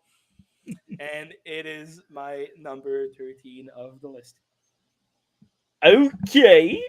My number 7 Honestly, I will is just say something, Multi. I do have to sadly go for like 30 minutes or something. okay. I So will just let you know. But in the meantime, though, I'll just Oh. quickly like say like yeah, my number 7 and number 6, and then that might give me some Yeah, go time. for it. yeah, Yeah, and also because these Yeah. two I don't have really anything to say about at all. So it's just number 7, Perfect Addiction, and number 6 is After Everything. And these two films are just shitty like romance type films. They make Twilight, fucking 50 Shades of Grey, and all the others look good in comparison. It's absolute junk, and that's really all I have to say. At least the first Twilight Okay. is well directed. At least. Okay. What are the? Do you want to add more before you go away for a few minutes? No, I should be back by then. So Okay, so I guess I will move on with my 7th place, and Wow. this time around I do not cheat. This Coming from movie, 1995. hell yeah, no, for real. I'm sure we had a Scream movie this year, but I forgot which number is that. Is that Scream 6 or 7? 6. Okay, so 7 is in production hell. It may or may No, not no, take place. it's basically I hope been it will canceled. remain there. It has basically been canceled. The two main actresses have dropped out, and so did the director. Okay, amazing. Just drop it and do something else. But yeah, this stream was so horrendous. I remember having so many issues, rolling my eyes, bashing my head on my bed frame. That was a painful experience. Scream that Scream movie is like peak bad movie. It's like, why? Why did you make that one? For real? Why? Do you remember anything that happened in that one, though? There were some interesting That scenes. damn ladder that they went on, that was linking two buildings, because these were like shots that were kind of cool, but the scene was stupid, and they just find the damn ladder like randomly there in the room. No, it's, I remember like a lot It's of not BS. random. It's the fire ladder in case you have a fire in your apartment. But this Scream movie is just inexcusable. It's I think we live in the same city, right? We both live yeah, in Montreal. and you know Okay. what? I did This recognize was some shot of the here. place. Yeah, Yeah, this was I shot did. here. I There did are recognize. ladders like this in Montreal. We have ladders like this downtown. I know. I did recognize Then it's not some of the places. contrived. It's contrived. No. How? If But people have it for safety, for just I don't such a have it scenario on where my they'd have to. house. It's like, no. It's contrived. But I do recognize some of the places. I did work at McGill for 4 years, so I did recognize a lot of the shooting places. But yeah, terrible movie. It's just awful. I kind of liked And it. I kind of liked that's it. my 7th place. Yeah, I want to forget I've seen that. We don't share the same house, Marvel. We just live in the same city. I Usually I think I could live waffled with on. that guy. Yeah, that would be tough. Guy. Although God. he is blurring the background, could that be for a reason? Uh, He's but behind I don't me. know. With Scream 6, like I understand what you're saying. Like I can definitely see how you'd like it. Like I thought, like for a moment, like okay, this is getting really good. Like, is this going to be like my favorite Scream movie? And then it just let me down every possible way it could. Sadly, I just hate the end with that theater thing of hey, every artifact and whatever you want to call it, souvenir of this guy is all in one place, and hey, we're all locked in. But you know, it's it had moments that really stood out for me. I liked a lot of the set pieces, but perhaps Multi didn't even like that. I don't know. I guess I'll go with or wait, Alex, you want to do another one and then we'll be a little bit more caught up, I guess. Yeah, sure. I'll go with another one. So my number 12, it's a movie I don't think you would have seen. Maybe Multi has because it's a Quebec film. Um, it is called Farador. Basically, it is based on a short film, a D&D short film in which like a bunch of friends play D&D. And so they made a movie out of it, and I hated it so much. To me, it is on the same level as The Big Bang Theory, meaning that Does it have a laugh track? it is really no, but I think it's very hateful towards the community that it's portraying. Like every character is a cliche, a stereotype. Like you have basically the stories that you have these guys who've been playing the same game of D&D for years and years, and now one of them gets a girlfriend when he's like 30 something, and the other ones are mad because they say it's going to interfere with the game. It is extremely sexist. The comedy is all based on stereotypes and jokes about women.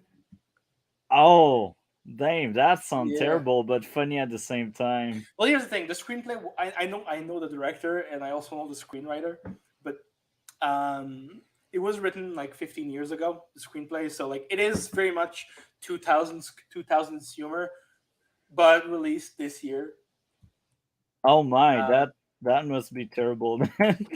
yeah, yeah, and it's a movie that would have benefited from a bunch of rewrites.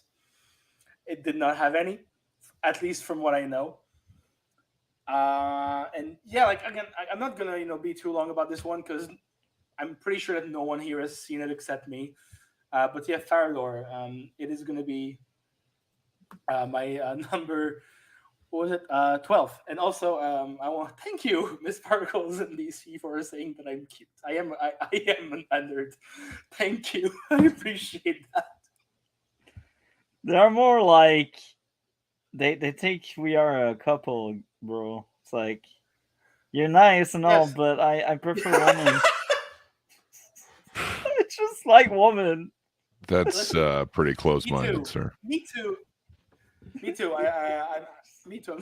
I like women, but dude, come on. It was clearly a joke. Overrated. It was clearly a joke.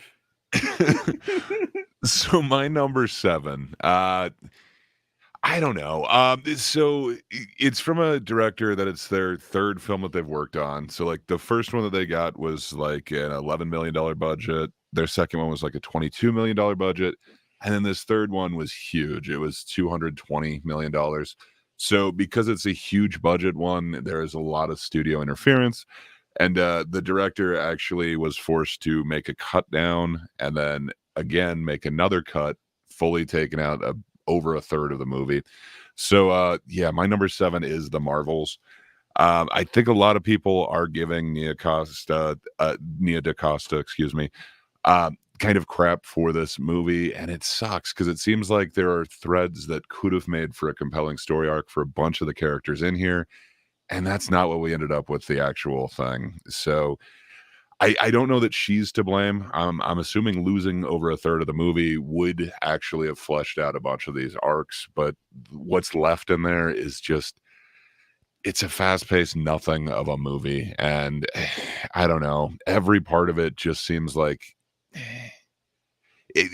there's so many plot holes in it involving like what the Bengals do, if the Bengals are anything, and then a lot of these and not to mention like the biggest one of all, like apparently Miss Captain Marvel could have just solved this problem from the beginning, and this movie never needed to take place, and she didn't need to genocide an entire people and then lead to even more people being slaughtered.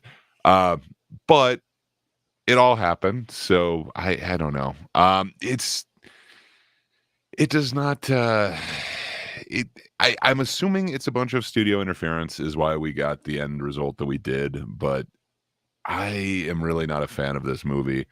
That being said, the actress who plays Kamala Khan, I'm blanking on her name right now. Iman Vellani. She did really good in this. She was like the entire heart of this film. She's the best part. But She fully is the best yeah, part. for sure.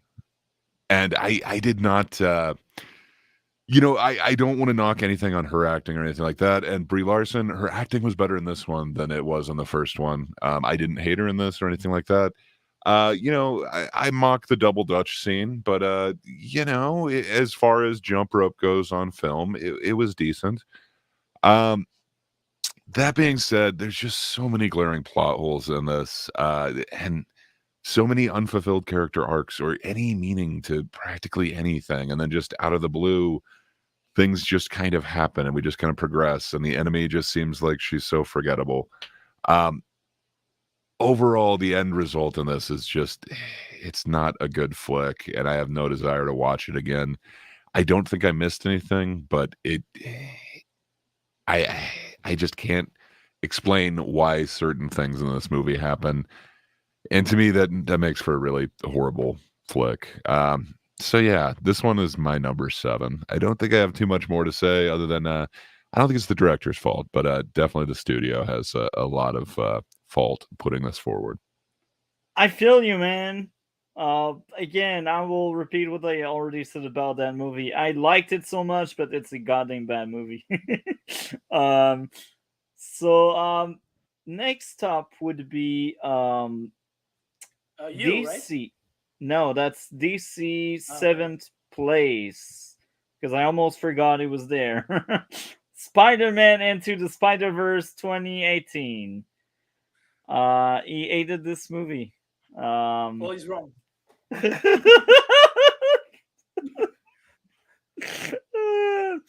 So I'm fucking with you, DCU. You're allowed to not like it. Honestly, I didn't like the sequel, so yeah, but I get it. I get it. So anyway, I get roasted all the time. And speaking of roast, the video for the 100 episode, I'm almost done collecting every clip. I collected stuff from the 3rd season, the 4th season. I'm about to finish the 2nd season, and next up is the 1st season. But the first 2 seasons, because that was mainly me and Cole, there's less content. But this will be brand new for Alex and Gray because guys were not around in season 1 and 2. yes, I'm very hyped. So you will hear about how Hey, it by the all way- started. By the way, before we keep going, so maybe this is because I'm drinking because I get emotional when I drink. But still, you guys are great. I'm very happy to be part of this. Yeah, and I don't know. This is now like the best part of my week. I'm glad. I'm That's very the happy to point be of it. here. So yeah, you guys kick ass. I love you all. That's Well, the thank you, same, sir. man. That's awesome. That's That super kind. These are awesome. I enjoy talking to you. Well, I enjoy talking to you, Alex. Not Multi, me. you baffle me. If like Gray, Cole, like DC, even Miss Sparkles. If you're ever in Montreal, you have a place to stay. I'm just saying. that's amazing. But I agree. I'm glad you're there. Like, I feel like every season added something. DC came in season 2.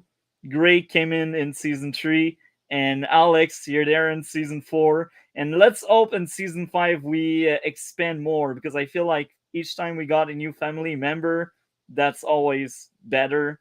It's always good, When Cole and I started that was amazing. But now it's just more amazing. It's just like more stuff on top of what was already good. It's just building upon strong foundation. So thank you, Alex, for being with us every week, and we feel the same. So yeah, that was DC take, and now I will hear about Alex 12th place. I think 12th place, is it 12th place? Yeah, no, it's I lost 11. it, yeah. Oh, I was close. Oh, thank you, Miss Sparkle. I'm single. Write to me. Oh, we got a couple. Totally. No, all right. So, Wish is my number 11. So Disney's Wish. So this was supposed to be like a full-on homage to 100 years of Disney films. And to quote the movie itself, I have watched 100 years worth of Disney films, and this is the things I get. Um, Wish is, in terms of pure animation, this movie was, from what I gathered, this movie was supposed to be full 2D, but Disney did fire all of their 2D animators. So we get a 3D film that has very much tried to be a 2D one with the style of animation. And the animation, the 3D in this movie is so fucking ugly. That must be cannot, bad. I mean, even Cole hated this shit, so that must be bad. I That's a can't sign. believe how ugly this animation is. And like in terms of, first of all, in terms of writing, I mean in terms of lighting, sorry, in terms of lighting, um, every single scene is flat. There's no texture in the lighting, and it's worst in crowd scenes because they will light only the main characters, and every other character in the background is supposed to be like, some guy in the crowd is like in the dark. There's no light on them. uh it is preposterous how bad this movie looks. I really was baffled by it because, even though like some of the latest Disney films have not had the best scripts and the best screenplays, the animation has always been top notch. But this one is, they should be ashamed. They fully should be ashamed of the product they delivered, because it looks completely horrible. And even the same way, like with the screenplay and the songs, who wrote those songs? They're so bad. What the fuck? Um, in terms of pure lyrics, they they take like there's in one song, one of the lyrics is a star. Like it's like the song's called "I'm a Star," and one of the guys says, to make it rhyme with the last lyric, last sentence, he says, a star is what I are, instead of a star is what I am, to make it rhyme. And the whole song, every song is written like this. Damn, There's that there's that no must be a masterpiece. I'm telling there's you, no I'm jealous. effort. There's no effort put in the songwriting. The dialogue, the songs feel like they were written by AI, fully. And like, I'm not talking about good AI. I'm talking about like the first version of ChatGPT. Like back when it was really bad. Chat GPT, make me a movie script. Chat GPT, make me Yeah, this song. absolutely. um, yeah, it's an absolutely horrendous film. The screenplay is god awful. The songs are terrible. The animation is complete shit. This feels more like someone tried to make a Disney film with a lower budget than something that would actually come out of Disney Studio themselves. Um, Wow, I want to see it yeah. now, but for the wrong reason. Oh, I get it. I fully get it. That's why I wanted to watch it also. But yeah, again, Disney's wish. My wish is to have a better movie. It is my number 11. Okay, so coming next, um, number 6, and I think for once, Alex will agree. Indiana Jones and the Dial of Destiny. That shit was horrendous. Why did it even existed in the first place? I truly hated this movie so much with Hey, every Cole. fiber of my body. Like, Dial of Destiny is like the movie you wish you'd never have seen, because that's like dog shit. I didn't like Kingdom Scroll, whatever the previous one, but it Yeah, had yeah. somewhat of a decent ending. But Crystal here, Skull. apparently not. Like they feel like they absolutely need that fifth entry that no one else asked for. That was I just mean, terrible. it's an IP thing. They wanna make money off of a brand name. And since Harrison Ford has stated that Indiana Jones is his favorite role he's ever played, they brought him back, and that was a mistake. Yeah, and man, I think that was one of the first few times we had Dre on, and everyone was like shitting on the movie, and that was entertaining a lot. And we just had DC chilling here and being like, "I like that movie." It's like, DC and your take. We miss you, man. But yeah, Dial of Destiny is a mistake. There's no better way to frame it. It's an awful movie that Yeah. deserves to be burnt and pushed in the garbage bin and then make it disappear. It's just awful. I disliked everything about it. I disliked Phoebe Waller Bridge. I disliked everything. Everything. Everything. Everything. Did it make you sad also because of how fragile and weak Harrison Ford looks like he Yeah, is? yeah. Each shot there's an action piece. You're like, will he die there? I know. It's so sad to watch. The guy will collapse on set.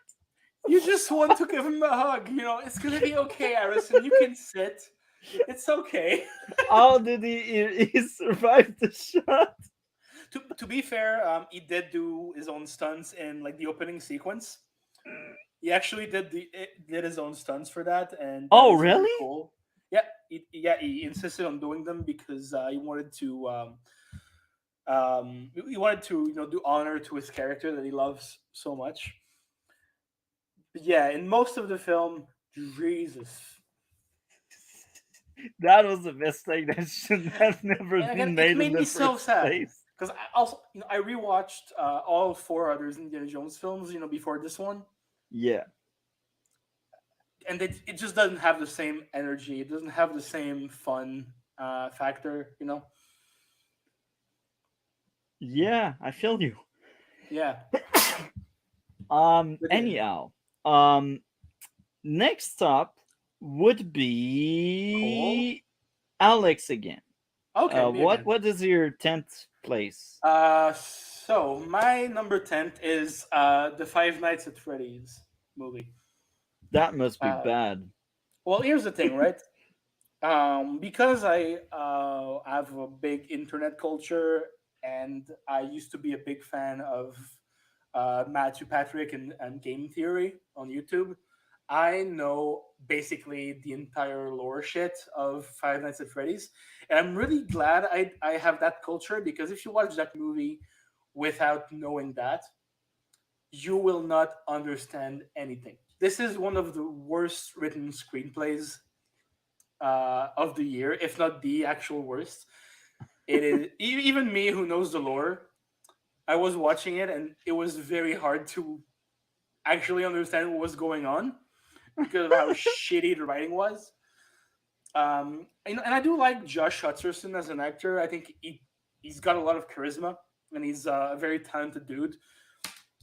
But it is not enough to save this movie from being the absolute piece of shit that it is. There is, it's a horror film. None of it is scary. I don't even think any of it is really that fun. It's just like for me that the best thing about this was the cameos of YouTubers that like talked about FNAF on their YouTube channels. Like Matt Pat as the cameo at some point. For me, that was the best part of the whole thing. It was at least a little bit entertaining. Um, but I'll say this, at least the art direction is good. They really recreated the look and the environment of the game to perfection. And at least the animatronics, they were not CG. They were like actual animatronics and puppets, which is a very cool thing because it's rarer and rarer these days. But in terms of directing and writing, it's goddamn unbearable. And of course, it made a shit ton of money, so there's a sequel on the way. Oh, wow. So Really? I'm very excited. Yeah, and I'm very excited to talk about this in the worst of 2024 list. Oh, that's 2024. Oh my. So I guess we will need to catch up and watch like everything linked to that franchise because this is Dude, usually it's what we gonna do. take you so much time. Don't do it. It's not worth it. I It's swear we do it. I it's heard not there's worth like it. 9 movies. Is No, no, there no. 9 movies? There's 9 games. Like in like 5 Only the books. movies. I don't care There's about one the movie. games. There's one movie. There's one movie. But there were not Uh, other movies in that universe, or I don't know. no, I thought they were. it's fully video games and books. And Oh, this is the okay. first movie. Uh, but yeah, like they said that this movie was for the fans and not for like the critics. But yeah, I guess the fans. I guess you hate your fans because you gave them one of the shittiest movies of the year. Like saying a movie is for the fans is not an excuse to make it fucking terrible. But that's easy to make up and get sympathy because you're like, we did it for you. You cannot hate us for It doing it was for you. absolute shit, that film. Yeah, Holy fuck. again, it is not an excuse to make it to make it shitty by saying, "Oh, it's not for the critics; it's for the fans." You know, it's like making a children's film. Just because it's for kids doesn't mean that it has to be bad. Like kids and fans of anything deserve effort. Yeah, Uh, I agree. and there was no effort put into that fucking thing. I have a lot of sympathy for the franchise because of what it did in internet history. Uh, but this goddamn movie is one of the worst things I saw in 2023. So yeah, Yeah, the 5 minutes I of fame do will be respect the lore and stuff in it, and what the game series did do at first. Even if the games are fucking shit as well, and even if not a fan of Matt Pat at all. Yeah, I mean he was kind of good at first, but yeah. Oh, by the way, I would like to dedicate this review to Matt Pat, who just released his last video on YouTube. Why? Yeah. I mean, he retired. He wants to take care of his Oh, family, okay. his wife. He Oh, decided to okay. retire. And Yeah. this guy was a big part of my teenage years. I used to be a big fan of his. And yeah, I don't know, like something about him retiring kind of made me sad, a bit emotional. But I get emotional all the time. But yeah, like this was a part of my teenage years, a chapter of my life that fully closed. So yeah, I just wanted to do a shout out to Matt Pat for being a very important piece of internet history and a person who seems like an all around good guy.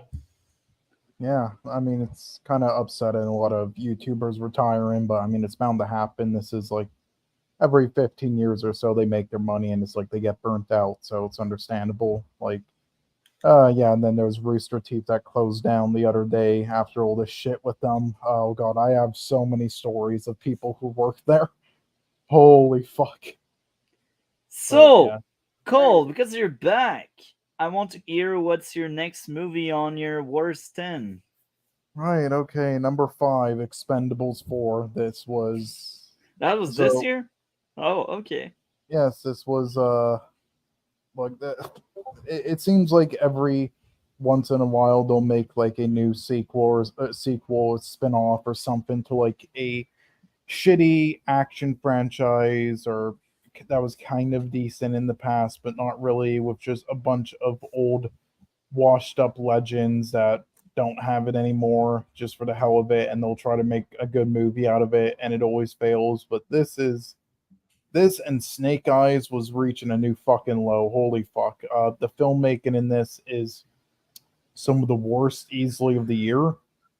If not the worst, it is the most bland, incoherent shit ever. The acting and action and everything in this is absolute fucking dog shit. Nothing in it makes any sense. The story's boring. This film did not need to fucking happen. And all these actors in it just need to retire, besides like a couple of them, maybe. That's generous. A couple of them could stay because I'm gentle. Um, so do you want to add more before we pass the mic to Alex again so we can catch up a bit? No, but I will say I'm glad Alex talked about Five Nights at Freddy's though, because yeah, that was a shit film. And I will say though, Yeah. the creator Scott Cawthon, I am just curious to hear your opinion on him. He got into some shit. Oh, yeah. Apparently, people called him homophobic. And Honestly, here's the thing, I have no idea about that. because he donated to like certain political people, and people called him All right, so homophobic or something, I have. and because he's religious. I mean, he's allowed to be religious. That's fine. I'm not gonna shit on people for their religion. Like I'm an Yeah. atheist, but I'm not gonna shit on religious people. Mhm. Because everyone is entitled to their own belief, and like if believing in God makes you happier, more power to you. Honestly, but Yeah. yeah, and Scott Cawthon, even though I don't, I don't know his life, I don't know his beliefs, I do have a lot of respect for him, mostly because he turned something that was fully bad, like his old video games, before he did FNAF. Yeah, or his He turned them, movies. yeah, he turned them into something that really, really left a mark on internet history and video game history. Like FNAF is the highest selling indie game of all time.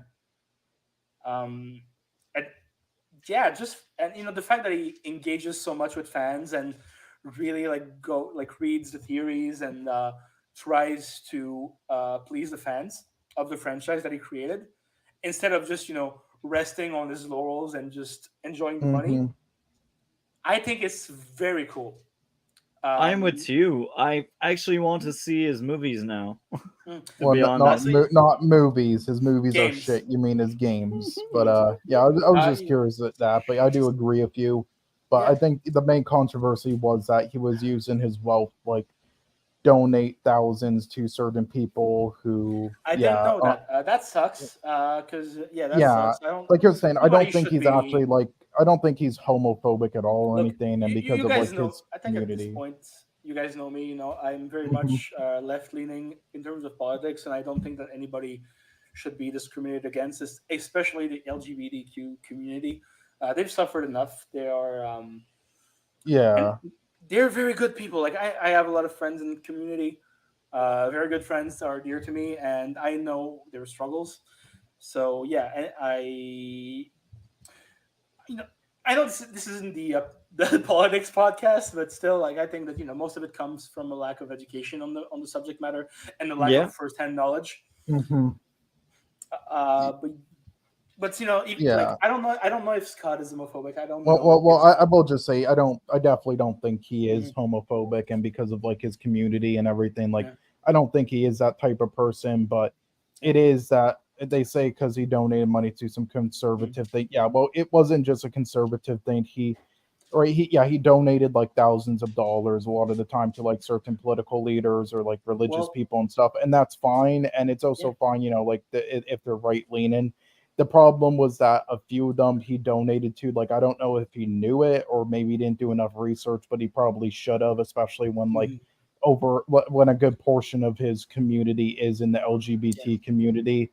That they are people who like they have right leaning views and whatever, but also Yeah. like pretty homophobic. Like not, I'm not saying conservative. I mean literally homophobic and are like trying to destroy a lot of things there. So again, I don't think he's homophobic. I just think he didn't do research on those things, and then it caused It controversy. might be that, but yeah, but as far as his creative work goes, I have a lot of respect for this guy, even though the movie fucking sucks. Yeah, and his other movies and games. Yeah. So whose turn was it now? So that's my turn, I guess, and I will call You know out. what? I'm gonna do the same thing that you do to me. I'm gonna go to the bathroom while you talk. I All still have right. my headphones, so I still can hear you. Okay. Uh, Go I'll for be it. right back. The fifth place is not being cheating or whatever. I didn't cheat for that one. This was a 2023 movie. And I think Cole can already guess which movie I know is 2023 that I hated. Um It's Mhm. called Also, for the record, Sparkles, no one says he doesn't have the right, but they're also allowed to criticize him, what he chooses to do. So, but yeah, anyway, yeah, continue, Multi. but yeah, this is Evil Dead Rise. This movie was so horrendous. I wanted to eat a bullet after it. I wanted to die. I basically died in the inside. That movie was so bad, and I had regrets into asking Cole, "Can we cover this franchise next?" Because we needed to see this really horrendous movie. Um, this was one of the worst movie experience ever. Really, I hate this movie so much on so many levels for so many reasons. And yeah, I don't have much more to say. I think it speaks volume when most of the people that have seen it hate this movie or forgot about it. That's another thing. Um, so I guess I will read out um DC next entry, which is Incredible 2. He aided the second Incredible. Damn, So that's wow. yeah. I mean, I don't blame him. It's a mediocre, soulless. Oh, so hold on. What's that? Yeah, but to cancel him and harass him into leaving his own creation is messed up.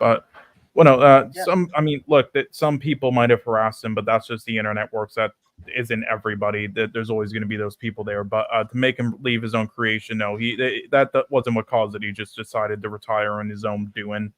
And to cancel him, I mean, again, he has the right to do whatever, but people are allowed to criticize. But whatever, that whole thing. Anyway, sorry. As I was saying, though, I understand why the Marvel DC has Incredibles 2 there. It was mediocre, soulless. It didn't need to happen. It was just a cash grab sequel with like no good ideas. So I have to kind of like it that he put it there. I just don't think it's like the worst film ever or anything. No, I think it's just mediocre. But Yeah. Um so Alex, you're next. What Yes. is your ninth place? First of all, I want everybody to say hi to my cat who has decided to join us. yeah, He great he cat. steals the show. We need a second camera just to add I know. a fifth screen with the cat. Yeah, she went. Yeah, She my went cat to was the. getting into so many fights. She went to the vet today. It was hard. Poor cat. I know. Okay. Now my number 9 is gonna be the Boogeyman, directed by Rob Savage. So this is a Stephen King short story adaptation. And Rob Savage is a director whose work I liked in the past. Well, especially the movie Host, which was a horror movie that he made during the pandemic. Fully on Zoom about demonic possession. Um, and, and so he was hired to direct Boogeyman, which is your run of the mill horror movie that doesn't really have anything original going for it.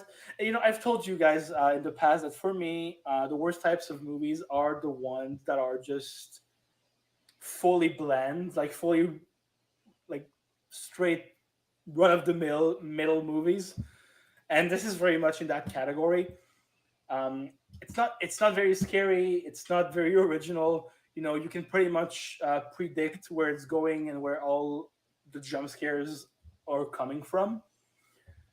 And plus, this movie does do one of the major cinematic sins that I can think of, which is having David Dastmalchian as one of its actors and killing him in the first 20 minutes of the movie. If you don't know who David Dastmalchian is, he played Polka Dot Man in James Gunn's The Suicide Squad. He played like one of like the weird cop in The Dark Knight. Oh, Who really? who worked for the Joker. He's a really good actor. He's a very interesting guy, and he was the best part of this movie. And he was there for 20 minutes. even probably less actually, probably like 10 minutes. And the rest of it was so boring, so unimaginative. And Stephen King, as a writer, deserved way better than what this movie did with his short story. So yeah, The Boogeyman is a very boring horror film that I actually had trouble finishing, even though it is super short. It's I think it's like an hour and 20 minutes or something, but it felt like 3 hours. But so yeah, Okay, the that's the a three Boogeyman. hour movie. It felt like 3 hours, but it's Oh, like an okay. hour I and was 20 like, minutes. "Ow, ow! Can you make a horror movie last 3 hours?" Also, thank you, Miss Sparkles. I know my cat is pretty. She's adorable. She's still on our show now. I love Either. her.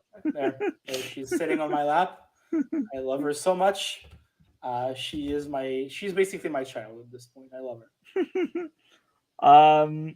So great. You are next. Yeah. So what number are you on? Because I don't think I ever did my 6. Actually, you maybe do you're right. 5?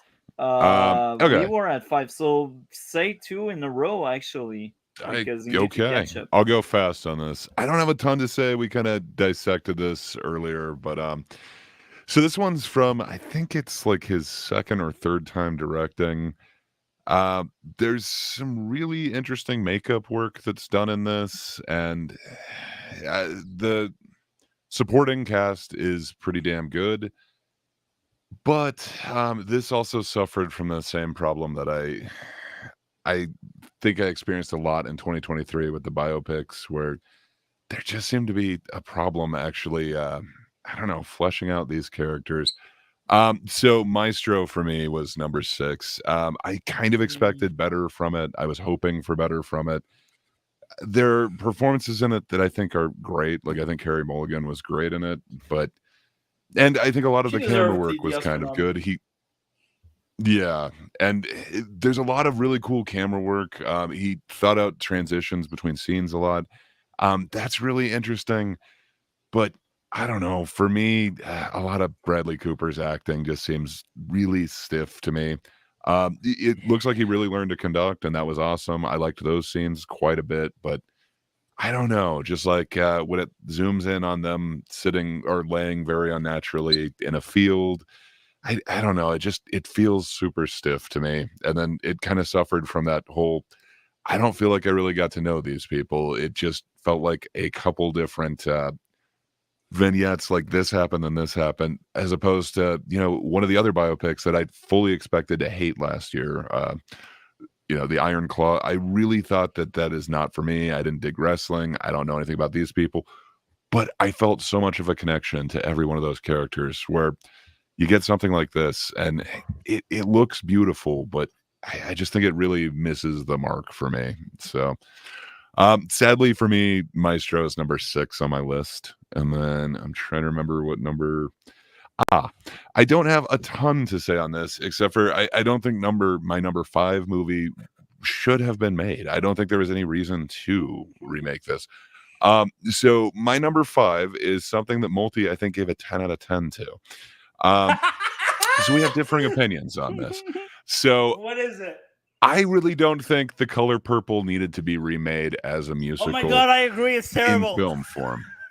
I didn't give it hated 10. I everything actually about this remember one. giving a 9.5 or a 9.7. I can't remember which one of the two, but I know think it was you're- 9.75 Yeah, then. which one are you talking about now? The Sorry. Color Purple, Color the Purple. musical. Either it's 9.5 or Ah. 9.7. Multi, have you seen the original or not? Yes, and I liked it far We did. more than the original. You're What so the wrong. This fuck? you're so wrong. Yeah. Okay. So here's the I thing. like individual performances. Like Coleman Domingo was good, but I'm sorry, he's not. I think he I was don't think that miscast. performance matches. I'll Yeah, be honest, I I kind like of him as an agree with actor, Alex. but I don't see him as Mister.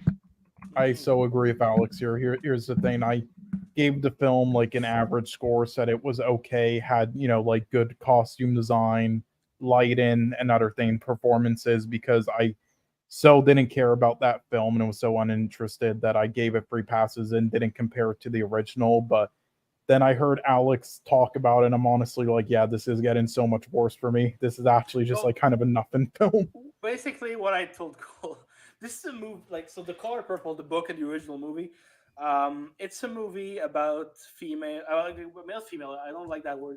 Women's agency, and in the original, the idea is that even though slavery is over, black women are still slaves to their husbands, to the men in their lives, because of sexism and misogyny. And the whole point of the movie is to have women in that situation that try to free themselves from that type of ownership. And like so, that's why Danielle Brooks's character in this one, she is the only one in the group who fights for her rights, who really defends herself. And what happens? She goes to prison and becomes a slave for it. And in the original, that fully breaks her mind because that's what she gets for being an actual strong woman. But in the new one, Yeah. They just take all of that out. As soon as she's out of jail, she does become a slave. But then in the next scene, we see her at the dinner scene, and she's okay. She's fine. No trauma or emotional damage at all. And you don't get that amazing scene with her seeing the kids at Christmas time either. Yeah. And I forget her name, but the master freaking out. Just and also like master, it nowhere has the Mister. Impact as Mister is so amazing. Like there's no way that you can live up to Danny Glover. Like Danny Glover plays Mister in the original, and he's a very complex character. Yeah, he's a piece of shit who sexually assaults a 12-year-old. But he's got like a lot more complexities in the original, and this one he's just a straight up cartoon bad guy. And the fucking thing they do in this new one that really pissed me off, at the end, they give him the redemption arc. He's the one to save the day after raping a 12-year-old. Instead of having the women character do that for themselves, they remove their agency and give the abuser, the rapist, the good role, the redemption arc. That fucking pissed me off. But almost every character they kind of do that with too. Like Harpo, they take a lot of his like character development out of it too. Like he is supposed to go from this horrible child who is mistreating her as well but that doesn't happen. Instead, she's kind of welcomed in by the kids, but just missed her as bad. And also like the fact that is dad in the movie, Mister's dad in the original, like you kind of get that he's like this because his dad was abusive. In this one, his dad is there just because he was there in the original. Yeah. And they also change it to where they own the store in this one for some reason. Like just everything is just so I don't know why they made the changes they made. It doesn't seem to benefit it at all. Yeah. It seems to me I know why, but I don't want to sound racist, but 2023. Look, here's the thing. A lot of these like remakes and everything, I noticed like, they always give it to like a director who's black and who's worked on stuff like music videos, and the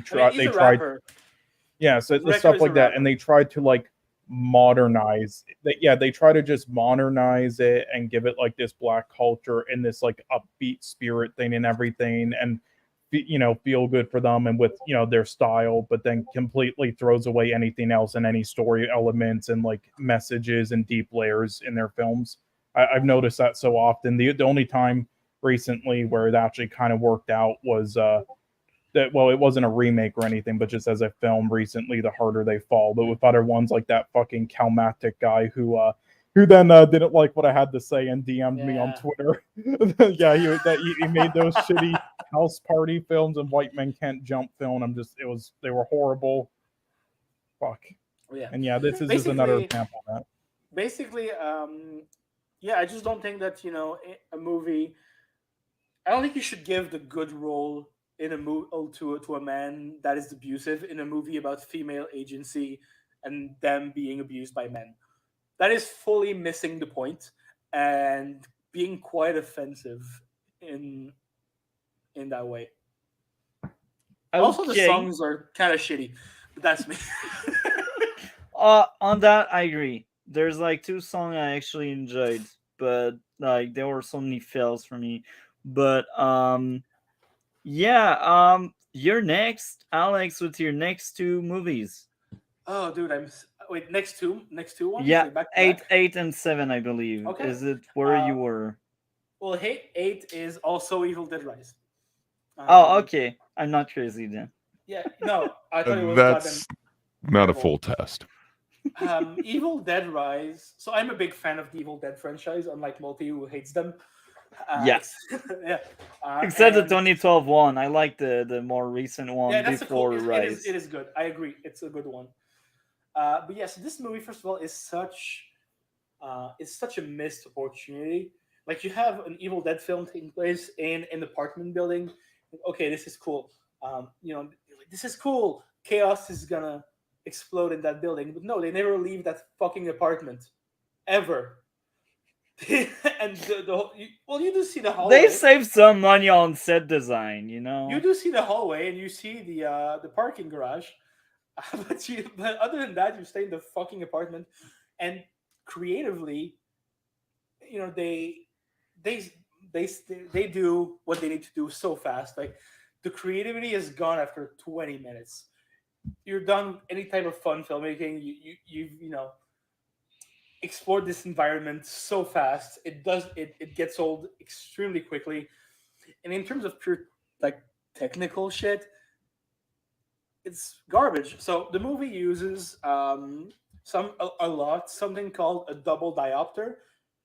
So when you have a camera lens, usually it can only focus on one part of the image, either the foreground or the background, and a double diopter will allow you to focus on both at the same time, right? And usually it's a very cool thing to use, and they use it a lot in this movie, but it was done digitally, meaning that they combined two shots, but they did it so badly that you see a white line where both shots were combined, like the separation between the two. There's a white line every goddamn time, which was so distracting, and it is such an unforgivable mistake, especially for a movie with that type of budget and with Sam Raimi as a producer. And the fact that they decide to release this movie with that type of technical mistake is it is a cinematic sin. And in terms of pure story, they try to make the characters interesting. They really don't. I did enjoy that they have a non-binary team, but that's the politically left uh, guy I in me. didn't care. To be honest, I thought that was fine. Like that was really in the background, you know? Like For me, like yeah, but it's representation is important, and I yeah. think that they did a good job with that, at least. Um, but yeah, and as far as the gore goes, like the whole marketing campaign for that movie was based on the cheese grater sequence. It is nothing. It's one shot that lasts 3 seconds. It's fucking nothing. Like this, I feel like this is a movie that really does not own the fact that it is part of a franchise like Evil Dead that is meant to be super gory and over the top. They tried to ground it, and it really doesn't work. Um, Lee Cronin made is the director Lee Cronin made a movie called The Hole in the Ground like a few years ago, which was very interesting in terms of atmosphere, but had a lot of trouble delivering the scares and paying off its screenplay and everything it set up. And this is the same with this movie. Like I would have really enjoyed probably the last like the climax, with the big like dead-eyed monster with a bunch of arms in the parking garage. The CGI is so fucking bad. It You was give me PTSD now, bro. yeah, it Like was It was baffling to look at. And again, this is not the fault of the CG of like the VFX artist because it's the fault of the studio who didn't give them enough time and resources. But it still looks fucking shitty, and I can't believe they allowed this final product to be released in theaters for people to pay money for. Well, Like money this, is money, even if it's dirty, yeah. you know? Still, this franchise deserves better, both in terms of technical quality, in terms of gore, in terms of effects, in terms of story, in terms of character. Um, so yeah, Evil Dead Rise like made me kind of sad because I love this franchise so much, and I was really looking forward to this one, especially since Sam Raimi and Bruce Campbell produced it. I do have a little bit of hope for the next one because they announced it already. It's going to be directed by a French director called Sébastien Valicek, who made a movie How can called you have hope after watching Daredevil Rise? because the director they picked for the next one made a French film called Vermine about spiders. Um, that is excellent. So I have a little bit of hope for the sequel. And then you watch it and you end up disappointed. I hope it's good. I hope it's better than this one. But yeah, Evil Dead Rise is goddamn terrible. So now you want me to talk about my number 7 pick? Yep. Okay, number 7 pick is my first superhero film on this list, Ant-Man and the Wasp: Quantumania. Wait, before you tell us, one of my friend had that very special take. It was like, "Oh, I liked it. I went to see it 5 times in theater. You should go see it." And More I'm like, power to bro, that guy.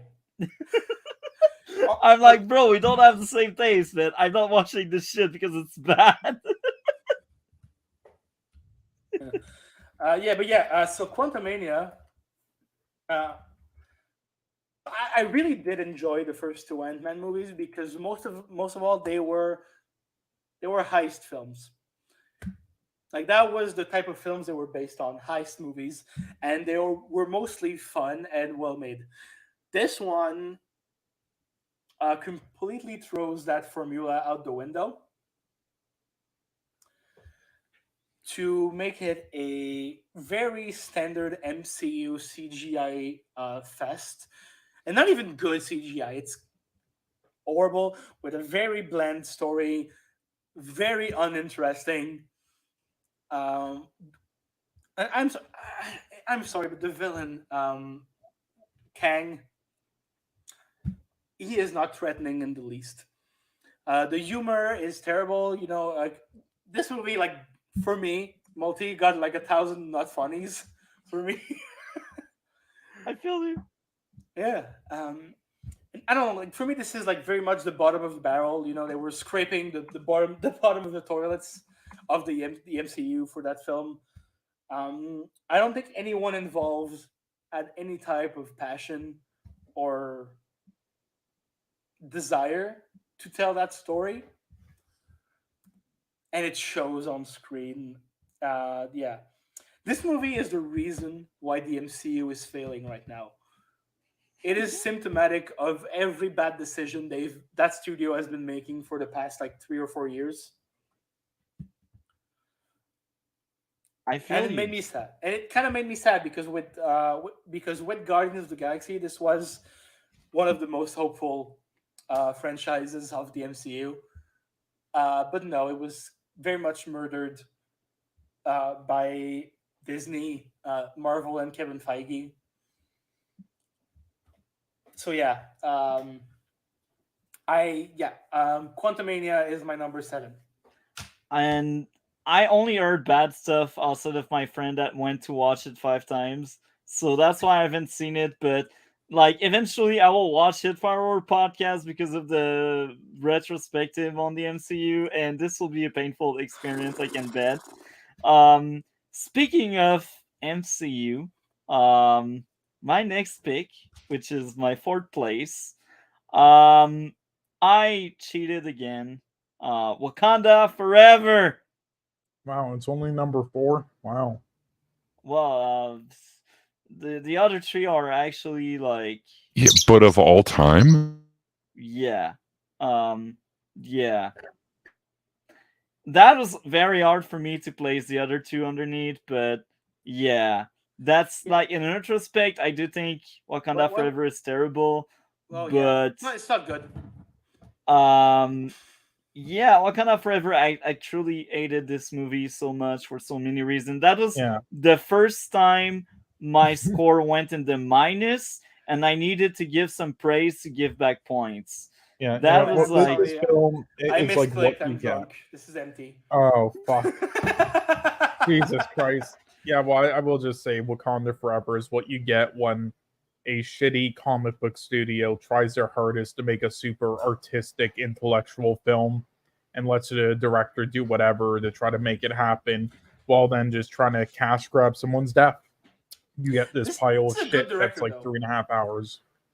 I have so much hatred toward Wakanda Forever, and It's not good. I feel like it should be lower, but in the other end, it's like the other three are really rock bottom. Like Yeah. it's a competition of who is worst at that point. And yeah, Wakanda Forever, awful movie. And yeah, coming next, we got another DC take, and this is his fifth place, Spider-Man Let's see. Homecoming. He hated That's Homecoming. interesting. That's interesting because I think it's the best one of the three Spider-Man movies from the MCU. I feel you. I think my favorite was Far From Home, but I didn't see the entire movie of Of No Way the Home. yeah. No Way I Home. was passed out in the middle of it because I did drink too much that day. Mm. But I think Homecoming is the better one of the three. Yeah. yeah, I mean, as a film, yeah. Did you like No Way Home at all, Alex? As a fan of Spider-Man as a character, absolutely. As a fan of good films, absolutely not. So Mhm. I like it for me being a fan of Spider-Man, but I think it's a very shitty movie in terms of filmmaking and writing. Mm-hmm. Yeah, that's pretty accurate. I will say though, I do so think it's better in a filmmaking area than like Far From Home was in Homecoming. I do think they actually improved on stuff like the cinematography in it, I but don't the know, 'cause writing and other things is shit. I don't know because Homecoming. What I liked about Homecoming, it's very much an homage to John Hughes' movies. Like Breakfast Club and Weird Science and Pretty in Pink. Like and Ferris Bueller's Day Off. It's an homage to those movies from the 80s. And I think in that way it is very well written. And I do think they really nailed Peter Parker as a character. But yeah, like, but which is why it's my favorite. Also, Michael Keaton is an incredible actor. I think as the villain, he really, really works. Um, I think they kind of messed up with the ending. I think I think Vulture should have died to teach Peter that he cannot save everyone no matter how hard he tries, and that would have seen his character culminate in the third movie when he tries to save everyone and actually succeeds. Anyway, sorry, I went on a tangent there. that's fine. So since you got the mic on, you can mention your next two. So that would be 6 and 5, I believe. Yeah. So 6 is the Flash. Thank God. Everyone hated this shit. I mean, so this movie. So the first interesting thing about this movie is that I do like the director. Andy Muschietti has done some really good shit in the past. He's made It Chapter 1 and 2, which I really like personally, even though they have their faults. But this movie was basically impossible to get right, mostly because it was being made as changes were being made to the DC cinematic universe. Like that's when James Gunn took over and decided to scrap the whole DCU. So they had to rewrite the movie and do reshoots nonstop to fit with that. But what did not help is that they have an actual wanted criminal as their main actor. Because I agree. Ezra Well, I mean, he's Miller- playing up to his character, though, is he not? Yeah, I'm gonna he's call- method yeah, so acting, Ezra Miller- guys. Ezra Miller. I'm gonna call them they because Ezra Miller, they are non-binary, and I like to respect people's pronouns and shit. But yeah, Yeah. Ezra Miller. They are. I think they are a very good actor. Like in We Need to Talk About Kevin, which I missed the opportunity to talk about last week because I was sick. They are a very good actor. They can really act. But the fact of the matter is, they need a good director. They need someone to be able to guide them, and they need to be able to focus on the part that they are playing. And since this movie was being shot on and off during not only the changes in the DCU, but also during the multiple jail times that Ezra Miller had to deal with, their performance is very much it's very messy.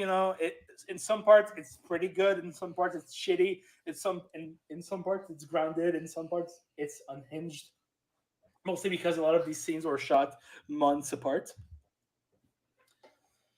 But I do think this movie did have some potential if they had stuck with the main idea in the first script, that they had to rewrite and reshoot like nonstop, which made this movie basically a sort of Frankenstein monster of a film. And I do want to do a shout out to the director, to Andy Muschietti, because he did manage to deliver a final product that is at least a little bit coherent and is kind of watchable, which is a fucking miracle considering the conditions that this movie was made in. Production hell. Yeah. So yeah, the I fact don't that give this him any movie credit.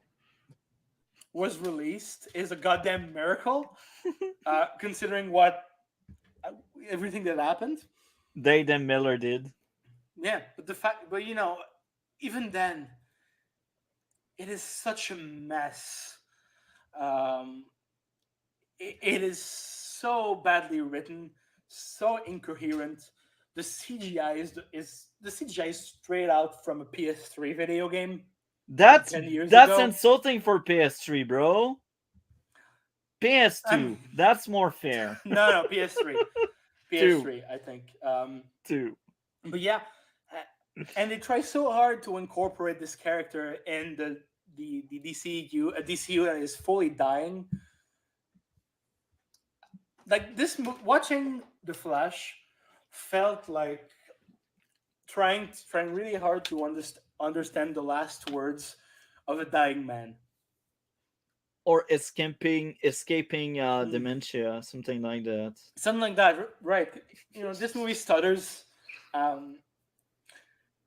It is a fascinating watch, though, because of how much of a car crash it is. Plane crash, you mean? It's much more destructive than And- just a car crash. But I do think that the biggest sin of this fucking thing is the main message, because the message when we get to the climax, like the big sequence with Zod and Supergirl. By the way, I do think that the actress who plays Supergirl is the best part of this movie. I think she nails it. Michael Keaton doesn't give a shit. He's good in the movie, but that's because he's good in everything. But he doesn't play his Batman. He just plays Michael Keaton. And yeah, this climax, they try to succeed in their mission twice before one of the two flashes, I guess, gives up. So basically, you have a superhero movie that tells you as a message, you know what, saving people is not worth it. It's a superhero movie that is against saving people.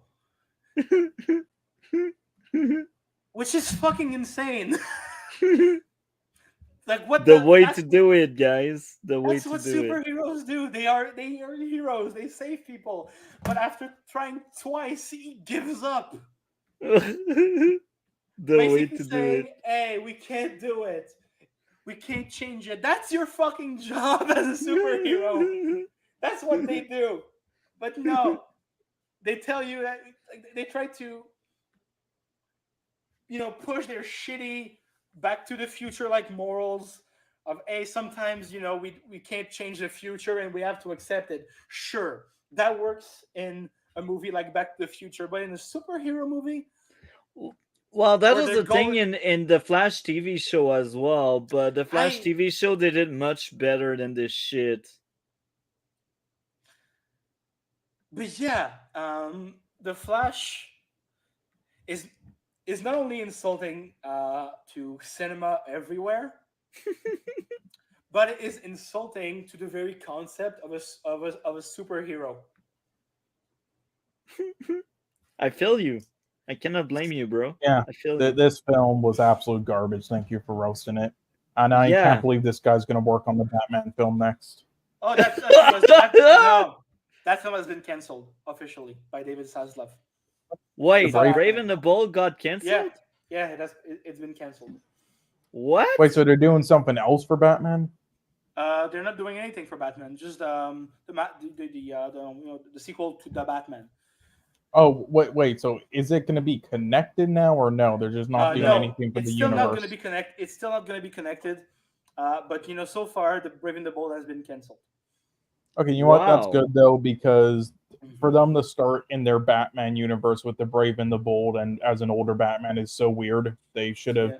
So that's actually good. They'll probably have a Batman film later on that's more proper to Yeah. start out. I will say this though. The best visual effects of the movie is having the two Ezra Millers. That effect works most of the time, and it's the only one that works. So yeah, 6, The Flash. Yeah, well, that's Okay. good. So, I will say though, I'm glad this still wasn't shelved and just released, because even if this is a piece of shit, it's still worth viewing instead of becoming lost media, and we can still get things out of it, whether it was good or bad. So that's we good, can roast instead of it. That's yes, fun. well, look, it's still, again, there's something out of like any form of media, good or bad. So just nothing should be lost forever. We lost already enough cinema history before, so it's good that they didn't shelve this. Unlike other films, yeah, I'm looking at you, Warner Bros. Fuck you. I mean, not Warner. Fuck David Zaslav for being the piece of shit that he is. By the way, did you want me to do number 5 now or later? Later, I will actually tell Gray you are next, and after Gray, it goes back to Alex, and then Cole. I will be right back. Yeah. So my number 4. I wanted to like this movie. Maybe I was sold it by somebody. They said this is very faithful to the original. You're gonna love it. It pulls on the exact same heartstrings. It really lives up to it. Finally, this is a good one. So maybe I went in there a little primed and it didn't live up to that hype. But yeah, my number 4 is Wonka. I just hate so much about this musical, if you will. I think the only parts that work are essentially Stolen Valor to me. Like when they actually lift the song, like the only thing that makes it decent is the nostalgic value. But everything that Chalamet brings to this is just like a shallow impression of Gene Wilder that just it doesn't hit for me at all in any single way. And then on top of that, the tagline to this movie is find out how Willie became Wonka. It's like, okay, so we're actually going to figure out like how he becomes a chocolatier or anything. No, like none of that happens. Everything is just off screen. Instead, it's just, okay, he's already a magic man with a magic machine. All he needs is just the ingredients. That's it. Okay, I think I will defend this movie. I don't think it's that great, but I will defend it a little bit. So I wasn't a fan of Timothée Chalamet before, this year actually. I think he does a good job as Wonka. I think he's probably like one of the best parts of the film. I disagree. It is a very shallow portrayal. It hits nowhere near the depths that but either that's you know mostly the either fault of the Johnny writing. Depp or Gene Wilder are able to get even close to. I don't know. I don't even like the Depp one, but I got to say he outshines this performance for me. What about it was good in your opinion? So, first of all, Paul King has proven himself to be a good director with And Paddington that's 2. the other reason. Like Paddington 2 Yeah. is like a masterpiece. So I It just is assumed amazing. this would be like And I just Wonka- assumed like how would this be, horrible? And So to my- me, just it missed My on every take mark. on Wonka is that it's fine. I think it's okay. I think there's some really good things about it. Like I think the set design is really good. I do think it is missing a lot of the darker side of Wonka, which he is supposed to have. He doesn't have that. So I think the movie misses the point of Willy Wonka as a character. But I think as a movie itself, Paul King is able to deliver. I don't think it's a great film at all. I watched it. I was like, yeah, it's fine, and I forgot about it the next day. But I don't think it's anywhere near the worst movie of the year. Yeah, I mean, I don't think I it's one of didn't the put it worst. as the worst. I put it as number 4. There are 3 worse ones than this for me. But every single song in here is just god awful. They are bland. They are I very disagree with you about the sets. Like it to me it seems like a stage production, but somehow you can get that other angle of the street too. But nothing reads like anywhere as magical, as fantastical. Even the blueprints of the factory at the end from this castle, all of it just seems so, I don't know. It seems so unearned. It just is okay. So we're gonna find out how he becomes magical. Except for no, he's always been magical. Anything that he needs to do, he can magically do. He's really not finding any sort of, I don't know, if you will, like any real obstacles that prevent him from doing what he needs to do. He's still making the money that he needs for this. The one exception is he needs to learn to read, and we see him with like 3 flashcards, and now he can magically read. Of course, it's a callback to the other movie, The Contract. I don't know, man. For me, I understand how some people could like this. Fair enough. I happened to watch the other one right before this. I don't know if we all did that or if that was just me. Which But one? I Which one also did you watch? did. The original or Willy the... Wonka and the Chocolate Factory. I couldn't remember if we did that, but just like Gene did. Wilder's I like portrayal and like the levels that he can get to, and then just what they're able to do with the set design in this kind of rinky-dink 70s version. It's just so amazing. This for I me agree. just fell flat on every single level. Maybe I'm hyping it up too much. I was told like it's faithful to it. You're gonna love it. So maybe I am a little soured to it. I wanted to love it. Sadly, like a lot of them on the top 10 list for me, I thought I was gonna hate. I was primed to hate them, but this one I was really told, it's amazing. And then at the end, you're gonna cry when you find out that his mother's chocolate was with him all along, or whatever. I don't know. It felt so forced and contrived, and like she was always there in the crowd. It's like okay. I don't know. To me, it just did not work. I could understand if somebody liked this. There's people that like, whatchamacallit, the Johnny Depp version, Charlie and the Chocolate Factory. I couldn't think of the title of that one. To me, that one doesn't work as well, but I get what they were trying to do. I think a lot of the flashbacks and explanation are what kind of ruined that one for me. This one, they hint that they're going to actually give you that, and to me, it's just a complete letdown. I love all the actors that are in it. Everyone is generally hilarious, from Rowan Atkinson to every single person that's in there. Sorry.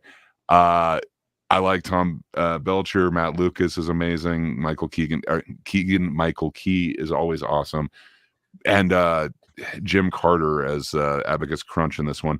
I love the actors. I just wish they gave them more to actually do. I think all the jokes with Keegan-Michael Key just fall so flat. Like, I get it. He likes chocolate. He's getting fatter in every scene. But it's like in the car where he opens the door and there's just like this avalanche of those paper cups. It's like, okay, but those paper cups came in boxes. So what did he do with like the millions of boxes? Like, I get it. It's a visual gag, but like, I don't know. For what it is. It just feels like the payoff is so shitty. Um, I think they completely missed the tone, and I think they really tried to use those callbacks, the stolen valor, if you will, from that great film, the Gene Wilder one. So I don't know. For me, it feels like the only parts that work are what they stole from the other one and are trying to use, where they actually borrow the theme and use that in their song. But it hits nowhere near as close. They're just trying to bank on the nostalgia. So for me, it's number 4. I could understand if people like it. Okay. Yeah. So Alex, you are next. I think it's your 5th or 4th place. I Okay. lost count. Yeah, it's my number 4. Yeah, I think so. No, number 5. Again, I'm drunk a little bit. Okay, so my number 5 is a French film that did not have any type of release outside of France and Quebec. So the original title is L'Abbé Pierre, Une vie de combat. So I will translate it approximately. It's Father Pierre, A Life of Fighting. And it's a movie about, it's a true story, first of all. It's a movie about this real life religious guy, this real life Catholic priest named Pierre, who fought his entire life to basically help the homeless and people with less money. So this is a biopic about him. Like, because of him now in Quebec and in France, we have affordable housing because of this guy. So Well, they're dying these affordable housing, but yeah, I get your but point. This guy basically created them, right? And so this is a movie where we follow this guy's life, starting as basically a medic in World War II to his death in, I think, the 90s, no, it was the early 2000s. And my big problem with this film is it hits me on a personal level. So I'm going to tell you this. I grew up poor. My family did not have money. We were always struggling financially. I was raised by a single mom. And so I know all of the issues this movie talks about, right? I know about needing to go to like soup kitchens, and getting like charity to be able to live, and having to borrow money, and I know that situation because I lived it. My mom lived it. And this movie uses poor people and homeless people as storytelling tools. None of the ones that are in this movie are named. None of the ones that are in this movie have personalities. They are just there to make the main character look good. Actually, I had seen the trailer when I went in the theater at some point. I was like, that movie looks terrible, and based on what you said, I was right. Well, listen. So that's the first thing. That's the first thing, right? So in terms of pure filmmaking, this is a movie that tries to do and say a lot, but since it has to really like tell the whole life of a person, it needs to cut down some of the shit. Some of the shit, but it does it so badly that it barely explores this guy's life or any type of themes. Like, this guy in real life had a drug addiction at some point, and he was addicted to speed because he was at some point in his life he was becoming a very important figure in media. He was kind of famous in France, and was on a lot of talk shows and being interviewed in the news. But what they do in this, and so it's because that to be able to do all that, he developed an addiction to speed. And the way they show this in the movie, and that's what they do with the whole thing, by the way. So he's in a car with his assistant, and in the same scene, you learn that he's got a drug problem, and 2, he has an overdose in the same scene. What? Yeah, in the same scene. And then they cut to him in the hospital. Wow. Like weeks later, when his addiction is resolved, he's like, "Yeah, I'm good. I'm not addicted anymore. Move on." And that's what the movie does the whole time. Every time this character faces a challenge, the movie cuts to another part of his life when that challenge has already been resolved, so they can move on to the next thing. But this is how we do movie, bro. Like, you don't get it. This is even worse than I could have imagined this shit, bro. adding This is they're very badly structured. He's adding Yeah. it. Yeah, no, I'm adding this shit to my watch list because this sounds like something that will piss me off. It sounds like I don't know if it's gonna be released anywhere outside France or the US. I'm sure it's online somewhere, but that I can pirate it off. You'll need to find English subs, I guess. Yeah, I'll do so because this sounds like it will piss me off. It sounds like kind of like similar to that horrible film they made off of like the Chile mining accident at 33. That's what it sounds like. Yeah. But yeah, so this movie made me mad not only on a filmmaking level, but on a personal level for using poor people and homeless people as storytelling tools instead of representing them as actual real people with real life struggles. That's disgusting. I really agree. And here's the thing: I saw this movie at the press screening. The main actor was there. The director was there. And everybody loved the fucking thing. I'm the only one in the audience I'm the only one in the audience who was mad. Are you kidding me, bro? Yeah, I swear. I mean, this is a very Quebec thing, but Anne Dorval.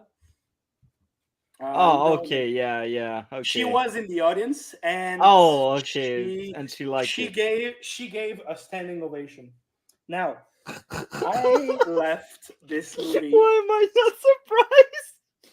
So angry. She's probably the only actress I know from here, And I have so this movie- why do you say that? I'm not surprised. I left this movie very angry. The main actor is very good, though. He really gives a good performance. The fact that the movie is like this is not his fault. Honestly, he fucking nails it. He nails the part. But it's very much the way it deals with poor people and the way it is structured that tries to tell to tell a lot with a lot, but actually manages to tell nothing as a story. That really pissed me off. So yeah, L'Abbé Pierre, Father Pierre is my number 5. Wow.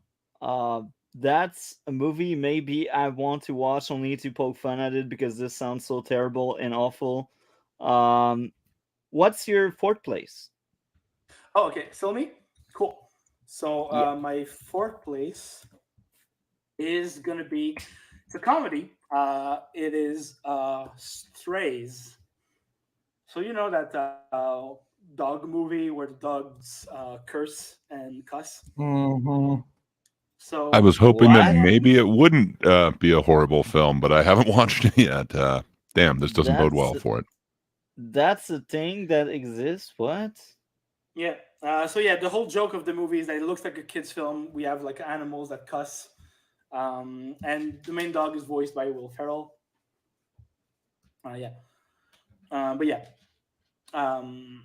I'm a big animal lover, if you cannot tell by my cat.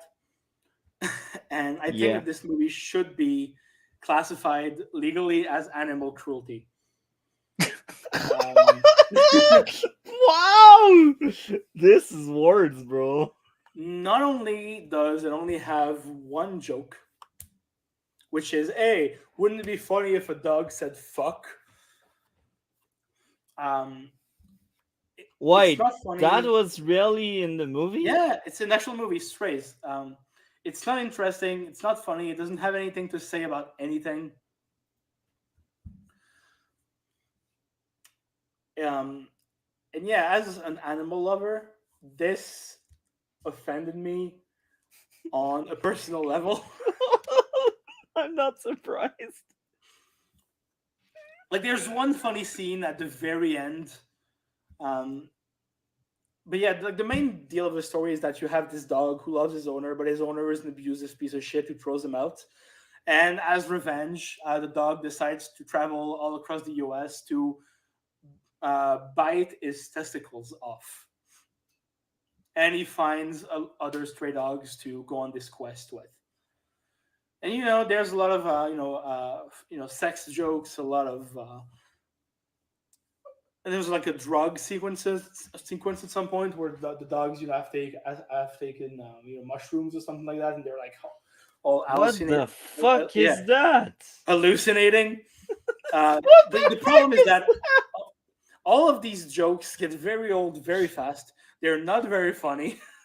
Wow. And yeah, this movie fully like went against my values as a person. And yeah, so that's why Strays is my number 4 of the worst of the year. I'm baffled, bro. I didn't thought Yeah. I thought I had the best top 10, but no, you have the best worst 10. Wow. Like these two we just got in a row are like massive turd, bro. Like I mean, have you seen the films, Multi?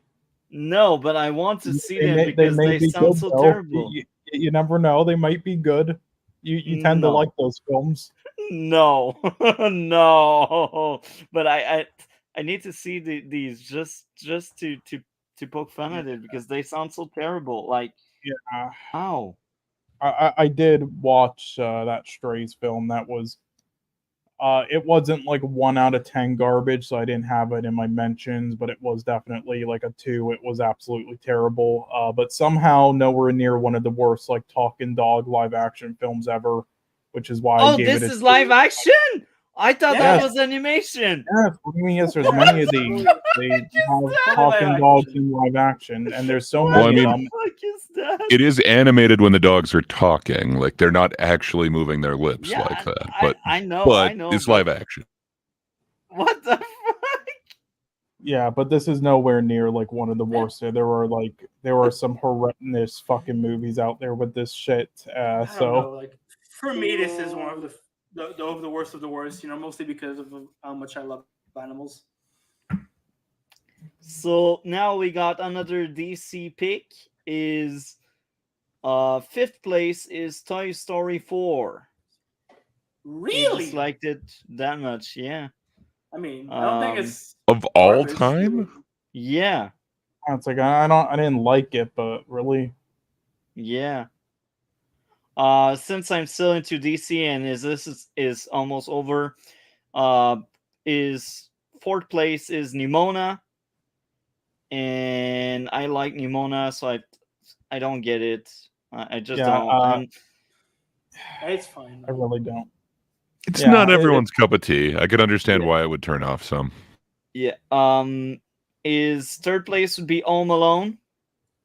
Really? The Why are you original so one, when mean? Home Alone 2 and 3 exist, you're going to choose Home Alone 1 as the worst film? And the That's remake DC. exists, by the way.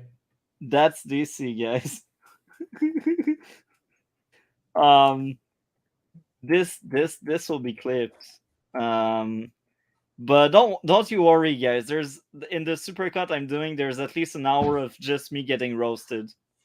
I like that Probably you decided more. to include that.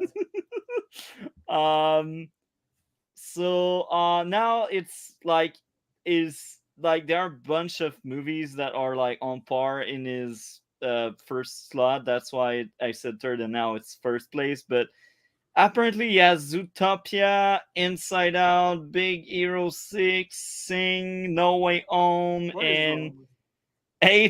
8-Legged Freaks. So all of the movies I just How can mentioned, you put those all in the same tier? I don't know, I mean, bro. at 8-Legged Freaks, I kind of get it, but the other ones. Yeah, I could get that being on there. Even then, like, I don't know, it's kind of fun, but I don't know. Okay, Big Hero 6. Okay. So yeah. Now I will admit I did cheat again for my 3rd course. place. The Godfather, the first movie. What the fuck? So the film that's on like You have to be everybody's top joking. 50 No, is you have to your be joking. number He 3 admitted. worst He of all admitted time. it was. He admitted it was a good film. I bet you was trolling, right? Yes, you Alex's have to be. face! Alex's face is always priceless. The problem though is that it's hard to tell when you're joking or not, Multi, because you Yeah, this genuinely sounds very hated that. serious. Yeah, you genuinely hated that, like on an enjoyment level. So somehow, I'm joking, but I wanted to see the reaction of the panel, and it was priceless. It's not as priceless as last week, but I will take what I got. My true third place, I did not cheat. It's Coke and beer. cocaine beer. Everyone Coke loves and beer, Coke yeah. and beer. I truly hated this movie. It's like I also went in the negative with that one. I just had so many issues, and that was a compilation of not funny, not funny, not funny, not funny. But like more than that, that was just a a terrible movie. I wanted to die. I died after watching it. I was like, why was that greenlit? Like, who thought that would be a good idea to greenlit this shit? Like for real. Like, who genuinely thought that was a good movie? And I've heard it like a lot of people are saying, well, it's meant to be stupid, it's meant to be funny, it's meant to be a joke. No, I don't give a shit. That movie is terrible. Thank you. Um so yeah, that's my true third place. I just ate this movie with every Okay. fiber of my being. So yeah. I guess I will ask Cole, what is your next movie in your worst list? Right, it would be a film that I think Gray mentioned earlier. Lady Ballers, just absolute dumpster fire. I just love this production studio. I mean, it's by Daily Wire, so yeah, of course. Hollywood hates you guys, so you should support our shitty films. But we don't hate you, please. We totally love you. Please give us your money. Make these dumpster fire films that is just messages and no good filmmaking or storytelling, because that's what films are. And please support Sound of Freedom. Yeah, this is absolute garbage. Yeah, they just thought, yeah, they're just like, okay, we thought of an idea. Now what do we do? I don't know, just roll with it, do whatever. And that's the entire film. They just thought of like okay, let's make fun of trans athletes or and stuff like that, and then they couldn't do anything Yeah. else. And then they even defeated their own thing. They're like, we were trying to find real like men who compete in women's sports, like claiming they're trans, but we couldn't find any because they don't exist. So it's like, you fucking idiots, you just defeated your whole fucking thing. Anyway, yeah, there wasn't anything funny in this film. It was it's like the type of humor you would like the worst type of jokes you would expect in like the Hanovers, but even then that's giving it too much credit. Yeah. Absolute garbage there. Garbage acting, garbage, just everything. It is has no good filmmaking to it. I think they just grabbed like some one of the camera people that they have for their podcast to film this.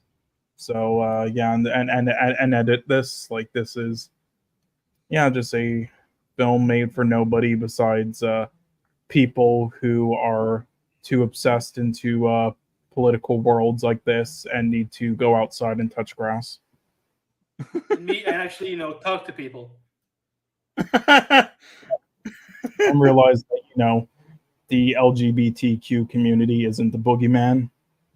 No, God. And as I Well, said, like, and there are some jokes that would be funny in there, but it seemed like it was just the same ones that you've heard so many Like times over you and over could again. do Like, something, like a funny comedy out of this, and that like yeah, critiques things, like whether you agree with it politically or not. You could have done something creative with it and funny and filmmaking wise, but of course they don't. And that's also my problem with right leaning films and documentaries. I'm pretty centered, but if I had to lean to one side more, it'd be the left a bit more. But I'm pretty centered, just dead on. But the one thing I like though about more left leaning documentaries is just that they're actually well made films.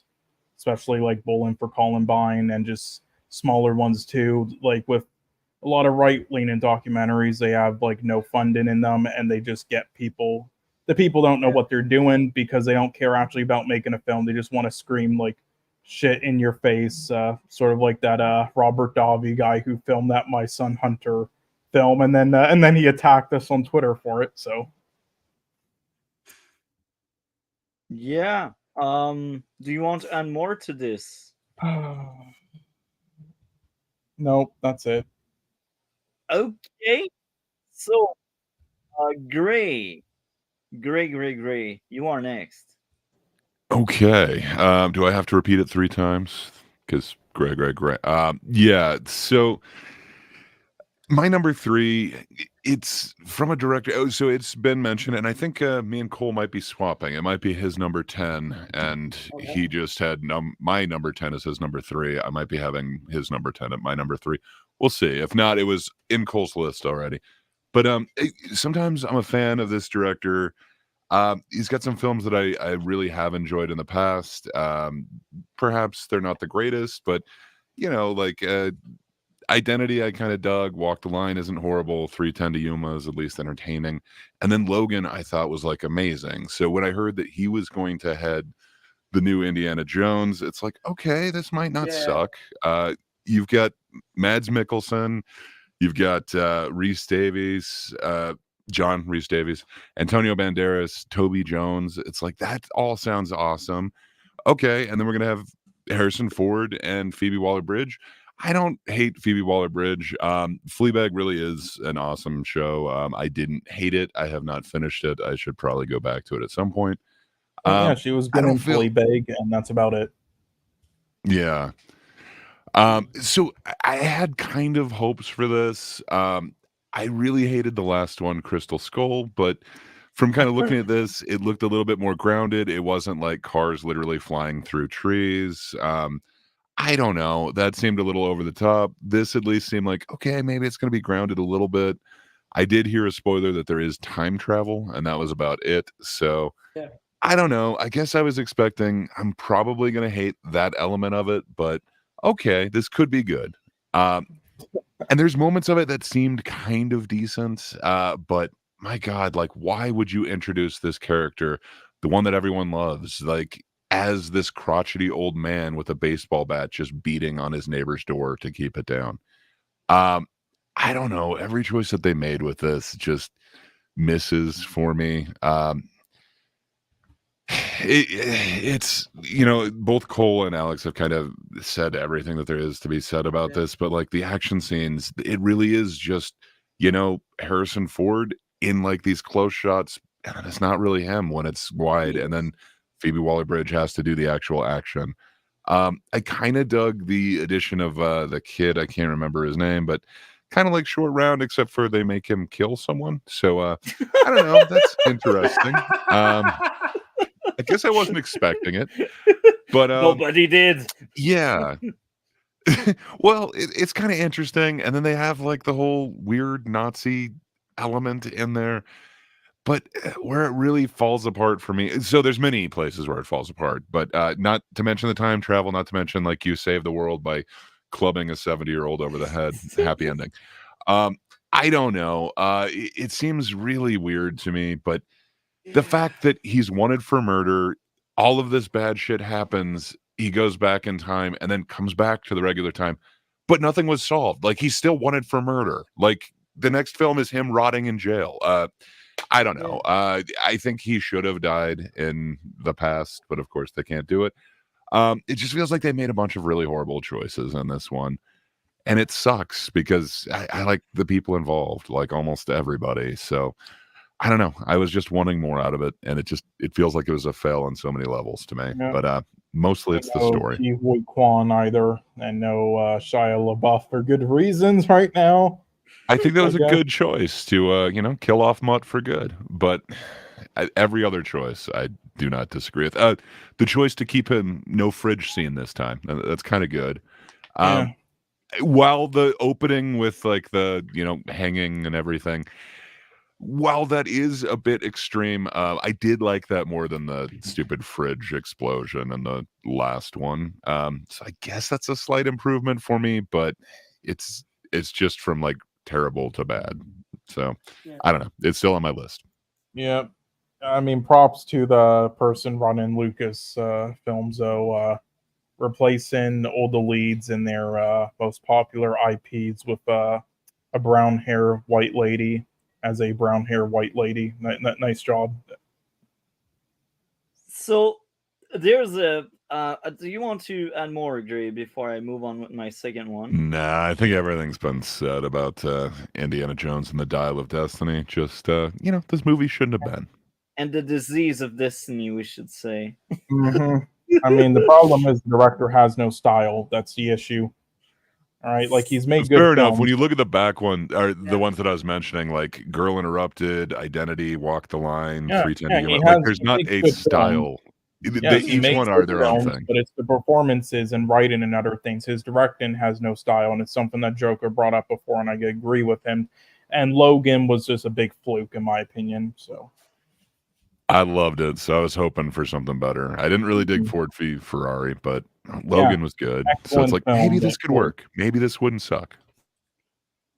So there's a premise to the next one, and that was a very hard one because I was torn apart. Like last week, I did collect a lot of clips from every stream we did, Yes. and I found Star Wars sequels. And I was like, man, I can't believe I forgot to place them there. So I will add a dishonorable mention again. All The of Force them. Awakens. Yeah, all of them could also work. But yeah, that's the premise to my true second one. And the true second one is a sequel nobody wanted, a sequel nobody asked for, a sequel that wants another sequel. And some of you may have guessed what is the second place. Fast X. You know what? Fair enough. That was 2023. That Yeah. was terrible. And that was the first Fast movie I got bored watching. That franchise is just very bad, but it's new lows. Like I just don't get how bad they can go. That was just a very bad movie. Fast X is the sequel that no one asked for. The sequel that we didn't need. And it's in second place because I do think it's worse than Wakanda Forever and worse than Coke and Beer because like the only thing I ask from a fast movie is being entertained, and I wasn't with the shit. I just wanted to roast it afterward. I was like, did I just watch that? Like, I think I'm getting dementia just thinking back on that awful movie that wants a sequel. My Fast X, second place. Terrible movie. Gray, what is your second place?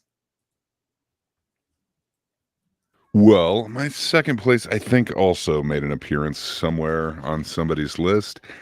So mine is from a first-time director. There was a lot of interesting choices put into this one, but yeah, it really missed on every level, including story, authenticity, every bit of acting, camera placement. Just there was nothing other than just static shots. I guess one thing that worked for me was the wig that Tony Shalhoub wore. But yeah, my number 2 worst of last year was Flamin' Hot. It is a horrible, horrible movie, all based off of a lie. And my God, I don't know how this got made. Is it just an advertisement? Like, is Frito in bed with Fox, or I don't know exactly what full this on. thing is. It's full on a commercial. Yeah.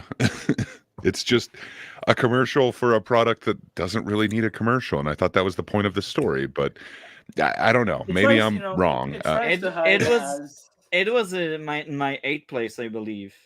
Yeah. So you're not crazy. I said it made an I mean, appearance. My memory isn't good enough to remember exactly where, but it was yeah, an appearance, man. fine.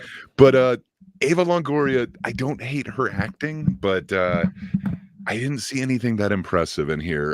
It was like she tried to do a few kind of fun shots, if you will, but it just looked like a throwback music video to like the 90s, and just the stereotypes that they were using in this, it rubbed me the wrong way. Just nothing came off as authentic. Every bit of comedy that they were trying seems like it's been done before, along with the actual story that apparently is not true. It just, no part of it feels unique or new. It's just like, I don't know. It feels like a bad episode of, some horrible TV show. That being said, somehow it got some nominations and stuff. Wait, what? I don't know how. Ow. Yeah, not for Oscars or anything, but it was. It did get some. Oh, was it the Oscar one? So I couldn't remember if it was actually that. I know it was the previous one as well. They got a song It nominee. got an Oscar nom for best song. Yeah, That's Best right, original song. And I really hated that song too, Flamin' Hot. When that is, I think it was going up against I Am Ken. So it's like, come on, why was this nominated? That's Why a I number Am one. Ken didn't Anyway. win this shit? I Am Ken There's a- deserved this. No, if you think I'm just can't deserve this, you did not understand Barbie. I Am Ken deserves it. He deserves it. It's a So- good song. If we're just going off song, It's a- I could tell you the lyrics to that and Yeah. hum that way more than I could for Flamin' Hot. Or I'm trying to remember what the actual song was for this one. What was I made Am Ken for? is the sound of the year, guys. You just If you don't want, get it. if you want, dude, I can analyze Barbie for you. But I'm just Ken is the villain of the movie. I don't care. I It's liked it. definitely one way to look at it. I think it's open to a It- bunch of interpretations. So It's I don't fully know the that it's villain's song. necessarily. That's why that's the best It part of depends the on movie. how you want to look at it. But yeah, I don't understand how this movie really got made, or who decided that we need like a feature length advertisement for Fritos, or excuse me, Flamin' Hot. I believe it was just Cheetos, and now it's gone to every product under the sun, including drinks. It feels like we're inundated with Flamin' Hot as a option. We really don't need it in film as well, but we got it. So yeah, it's on my number 2 for last year. Cool. Okay, what about you, Alex? What would be your So second place? Well, first of all, I was at number 3. You skipped over me, so I'll do. 3 Oh, and 2 really? back to Oh, back. sorry. You just All had good. too many, bro. I All lost good. count. All So good, do man. 3 and 2 in a row. Yeah. So number 3 is Ferrari. I am fully mad that you made me watch that movie. It's more like Cole, but yeah. Yeah.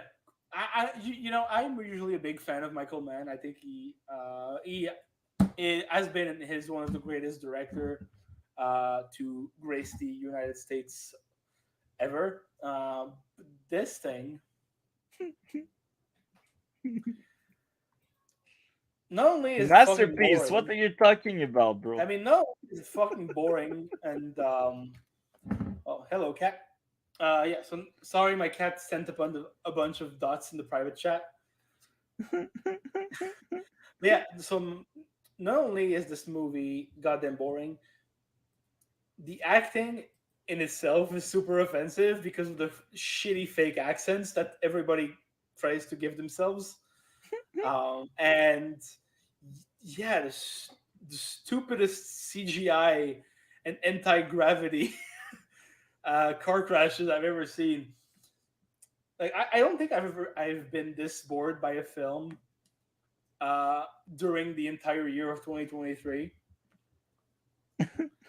Yes, and we've all talked about it last time, so Yeah. I don't think I need to go to go too deep into this, but yeah, Ferrari, one of Michael Mann's worst films, and definitely Adam Driver's worst performance. Now, That's I don't know, understandable. man. Like House of Gucci and that one to me are kind of up there, He's but better. it's the accents for me. Yeah. And my number 2 is going to be David Gordon Green's The Exorcist Believer. That was that bad. Also, Yeah, it's one of the worst pieces of shit I've ever seen in my life. Again, I saw this one. At a press Rebel Alex. screening, Rebel Alex. so I did not have to Rebel pay for my Alex. ticket, and I'm so goddamn happy that I didn't pay for my ticket at the halfway point. So, The Exorcist Believer. So, first of all, William Friedkin, the director of the original Exorcist, which you probably don't like, Multi, because you have bad taste in movies, said in an interview, like 2 weeks before dying, he did an interview and said to the journalist, they are doing a sequel to The Exorcist. They gave my most important film to the guy who directed Pineapple Express. I hope I die. That's a classic. He also said, "I hope I do not live to see this. And if the movie is bad, I will haunt David Gordon Green from the grave until he dies." Well, both kind of came true because he died before it, and now he's probably Yeah. haunting him, which is why he left Yeah. after the first one, didn't do the second and third. So hey, Absolutely. So now, now David Gordon Green is being haunted by the ghost of William Friedkin, and as a movie, not only is it fucking pointless, like it's bit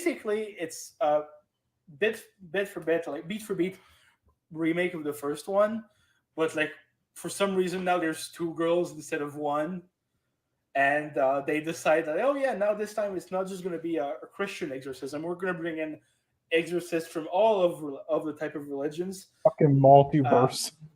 Yeah, What? I mean, it is kind of pointless in that sense. It misses the doesn't- point of The Exorcist. Yeah, because The Exorcist is a movie about faith and especially about people losing faith. This one is tries to be about people, like, gaining faith, but it fails so completely. And as a horror film, it's never scary. It's never original. The CGI, again, is one of the worst things I've ever seen in my life. This movie just fully doesn't. I mean, David Gordon Green does not understand why The Exorcist is a good film, why it got so many praises as a film. Like it's one of those movies when it's so bad that you have trouble talking about it. Well, I had issues with it. Yeah, The Exorcist Believer is probably the most pointless film of 2023. That sounds you know, fun. None of the characters were interesting. They the two main actresses of the original Exorcist, so the mom and the daughter, are back in this one. And the only reason the mom came back is because David Gordon Green harassed her nonstop until she said yes. Wow. Yeah. She didn't want to be part of it. And, she doesn't do anything in the movie. She's there for one scene, for 2 scenes, and one of them she becomes blind because someone stabs her in the eyes, and then she's in the hospital. Okay. Yeah, Ellen Burstyn is an incredible actress, and she deserved better. So was Linda Blair, who played Reagan in the original one, who's there in the last scene of the movie. Pretty much. As I will say, Multi didn't like her in Requiem for a Dream for some reason. No, I didn't. But I enjoyed the movie, but I didn't like her. Oh man, it's such a haunting performance. How could you not? Okay, all right. Another one of your takes, man. But I enjoyed the movie. I think I can't Yeah. remember, to be honest. You But did. yeah, You hated horse scenes for some um, reason. Oh yeah. like we were watching the movie in a packed theater, like half of them full of journalists and press and film critics. And I've been to my share of press screenings in my life, and this one is the only one where the journalist booed the movie at the end. Really? Yep. Wow. Now I want to People see that movie. So you see, most of your worst, and I want to see them for the wrong reason. like none of the jump scares are good. It's extreme boring. It tries to recreate the scares and the atmosphere of the first one without really understanding how the first one was constructed. And it makes for one of the most mediocre, forgettable, and insulting pieces of filmmaking I've ever seen in my entire life. The tagline of the movie is "Do you believe?" I do not, and apparently, um, Universal does not believe it either because they fired David Gordon Green for making any more of these pieces of shit. Like 3 movies were supposed to be made from The Exorcist Believer, and they fired him after this one because it was so goddamn bad. How to get fired? Make a movie so bad they don't want you again. Yeah. So yeah, I hate this movie with a passion. And there is only one film that tops it as the worst film of the year for me, and I think all of you can guess what it is. But I'll get there when Oh I get yes, Zack Snyder's masterpiece. Yeah, You kind I'm of glad you already caught. spelled it, so I guess you can just tell there. Okay. everyone. Yeah. So yeah, my number one worst movie of the year, and officially worst movie I've ever seen, which is quite the achievement, is Rebel Moon Part One. And you know what? I'm calling it the director cut is going to be worst. We'll see. I mean, it might make Roasted. everyone's list for 2024. Except mine. Not only is this movie so like this movie hurts my fucking hurts my values as a cinephile and as someone who is going into filmmaking as a career because it has absolutely nothing original going for it. Like, everything is plagiarized from a better film. Whether it be Star Wars or Harry Potter or Seven Samurai or like anything else, none of this is original. And this one, we were talking about plagiarism before starting the show because of the holdovers.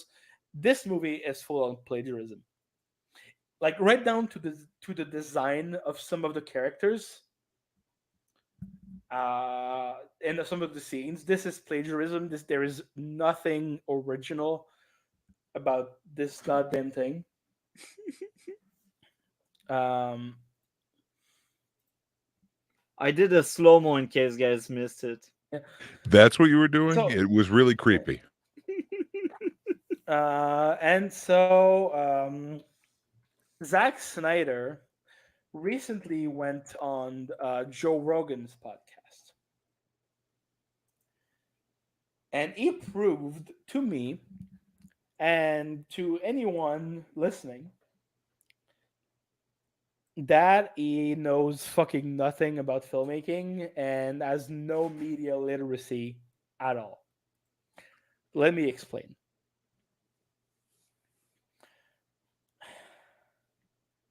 So, Zack Snyder was talking about Star Wars.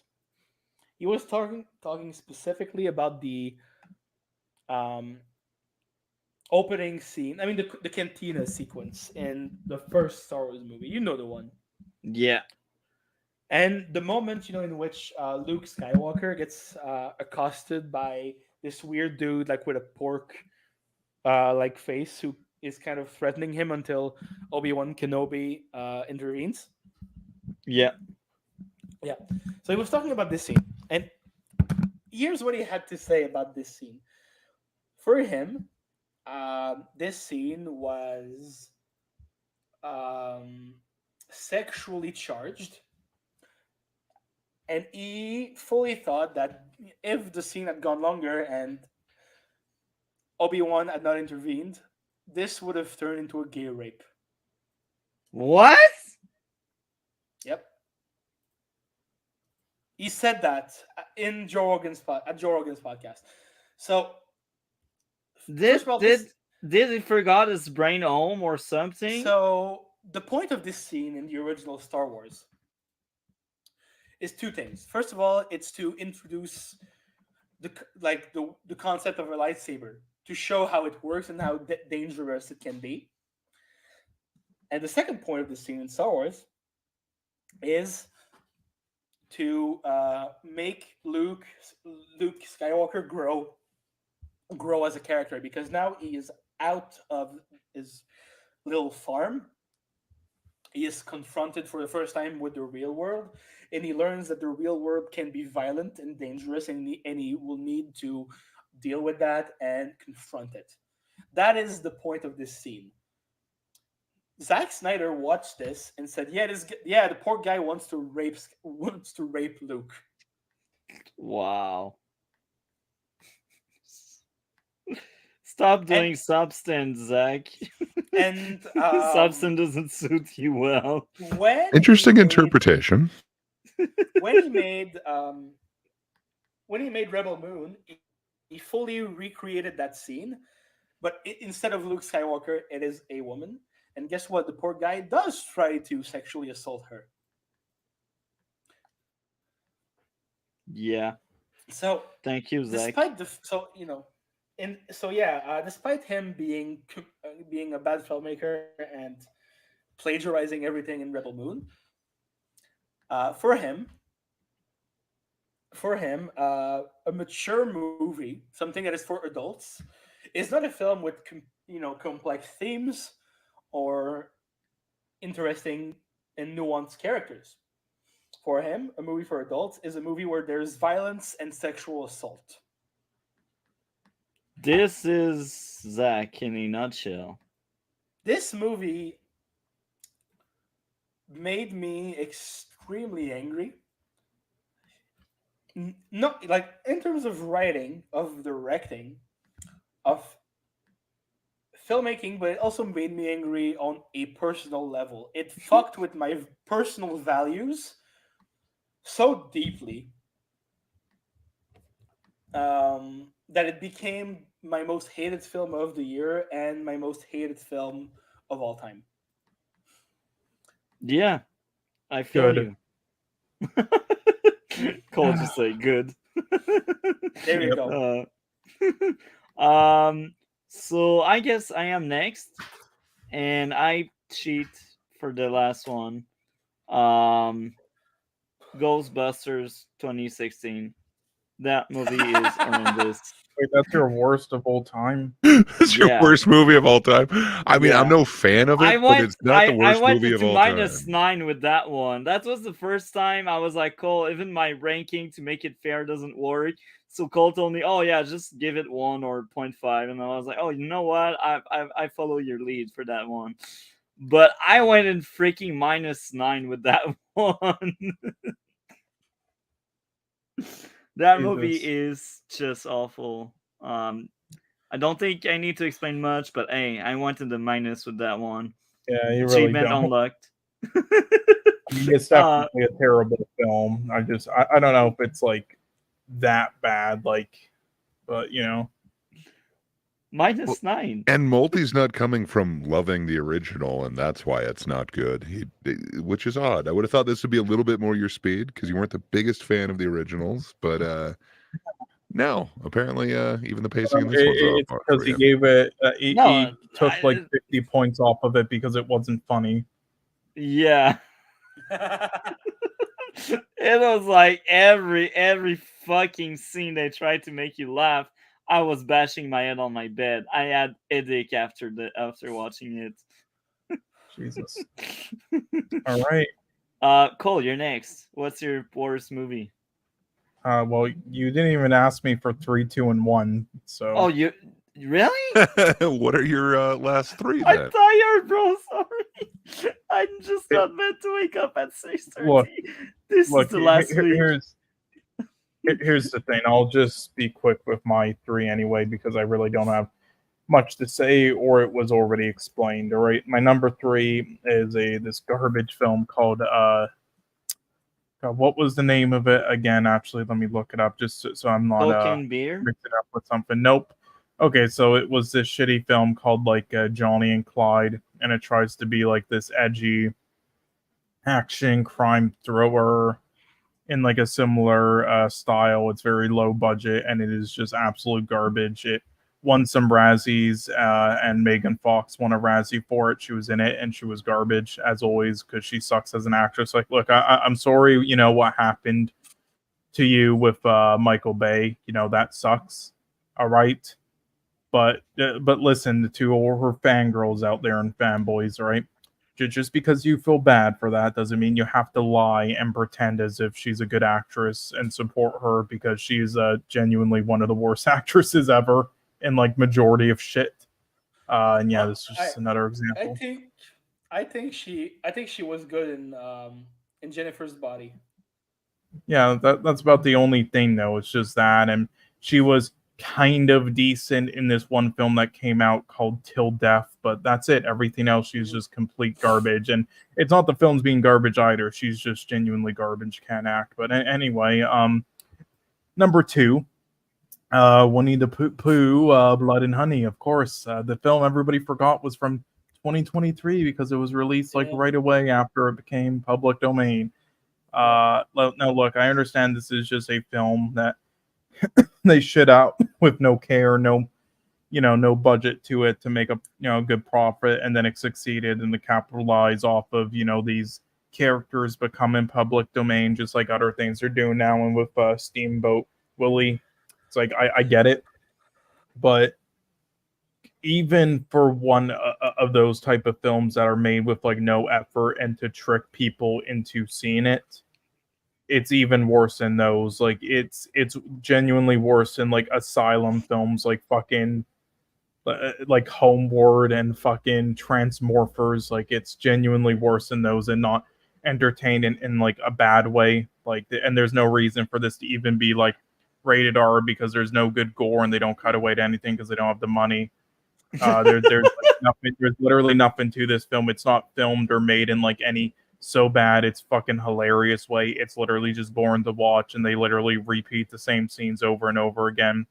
Like they could have made a fantastic, they could have made like a fantastic parody, low budget film out of this, but nope, they didn't even try at all. The most they tried was that animation thing at the beginning, which I will say people did say it made no sense. Like, why would they resort to cannibalism and then turn on him just because he stopped feeding him? Well, I mean, if you start feeding wild animals, they'll become dependent on you. So then that's why. And then he left. And then so because of that, that's why. So that part actually made sense. So I hate to defend this fucking film, but yeah. But outside of that, yeah, this is garbage, of course, as everybody expected. But it's at number two because there's no fucking way I'm not putting Rebel Moon at number one. And I'm not even gonna say like really anything about it because Alex said it perfectly. But this is just horrendous on every level. This is one of the worst films I've ever fucking seen.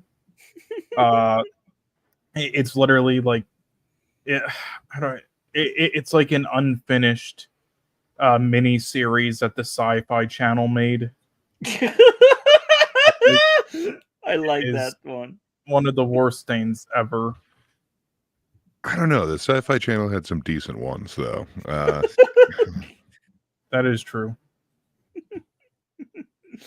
I feel you, man. I feel you 100%. And I'm sorry, I did forget about you. Like, again, I'm dead tired. But this shall be the last week I will be in such bad state of physical health because next week I get a better schedule. Anyhow, Nice. Gary, what would be your, I believe, first place? Am I right? Yes, my final one.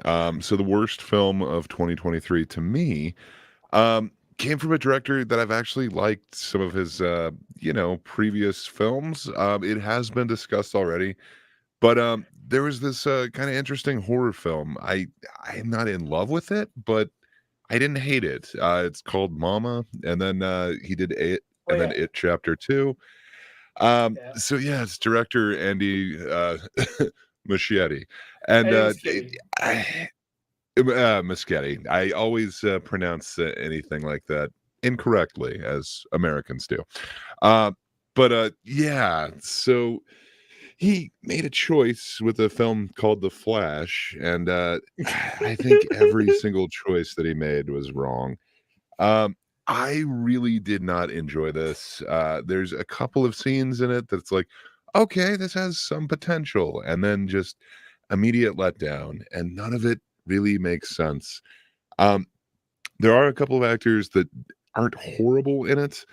Um, Now I'm blanking on their actual names, but Keaton. yeah, of course I don't hate Michael Keaton. I think he did decent as bringing back Batman. That being said, like my God, how are the wigs and beards so horrible?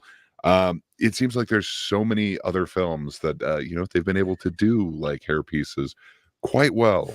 None of them came off as realistic in this one. I don't think that's how Bruce Wayne would have gone in a alternate world, but maybe I'm wrong.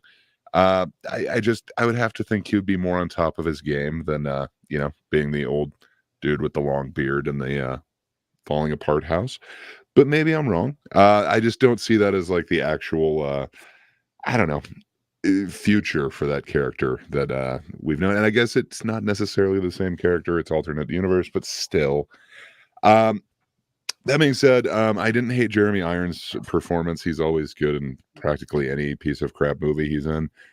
He does tend to elevate it. There were a couple other performances. I really did not dislike Superwoman or Supergirl. I can't remember exactly what they ended up calling her in this one. But I didn't hate that performance either. I thought she was the best out of the superhero team. I hated seeing Ezra Miller twice.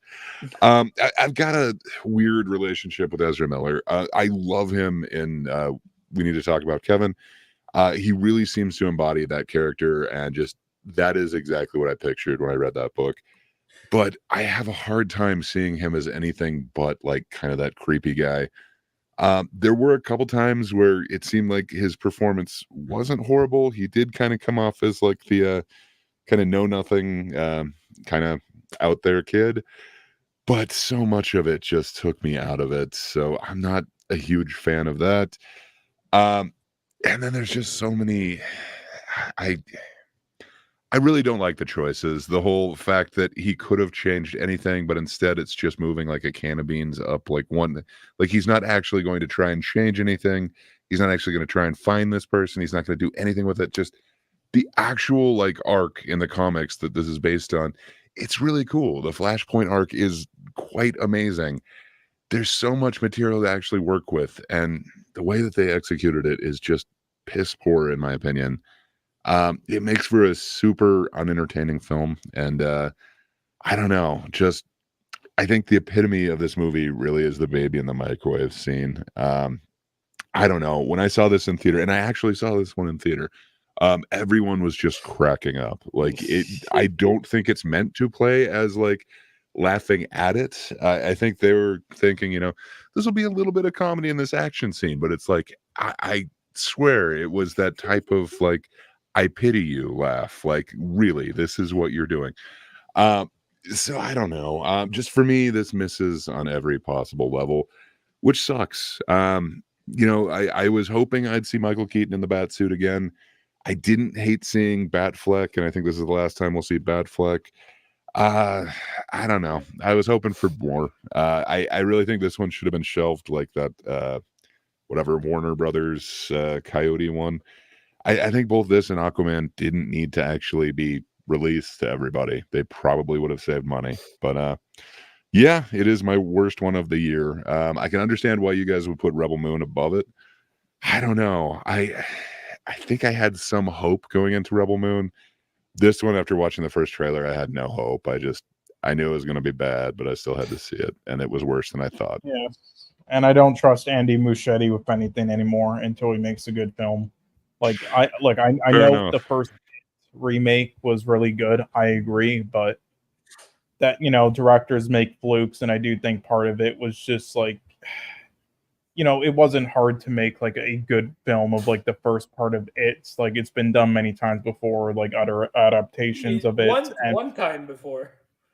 yeah, well, no, there were lower budget things I've seen that did a good job as well. Like it's not too difficult. I mean, like more so like fan made short films and everything, and like ideas like screenplays I've read from other people. But anyhow, like it was good. But again, directors have flukes, and I do think also some part of it was like it was kind of new, like at the time, like a lot of like the scares and everything he did, and then which is why then by part two, none of it worked because it was the same shit. And I thought part two was just a mess outside of the acting, and I thought Mama was kind of bad as well, despite having good ideas. So really, I only think he's made like one good film. So I'm not trusting him with anything. I really don't think he's been proven to be a good director yet. Feeling you Fair enough. 100%. I'm not going to argue he's a good director. I did not hate it, Chapter 1. I liked parts of it, Chapter 2, and I didn't hate Mama, but this one I really did. I don't know. It just, everything about it seems like it could have been done so much better. And the one part I forgot to mention is when he's running. Like, my God. If you get beaten by the Eternals on how to actually do like super speed, I'm sorry. Like, you really don't know how to. And it's weird because he was trying to do like this weird speed skating thing where I don't know if it's just the way he shot it, but it does not come off good at all. It just looks so derpy. So yeah, that's my worst one of the year for me personally.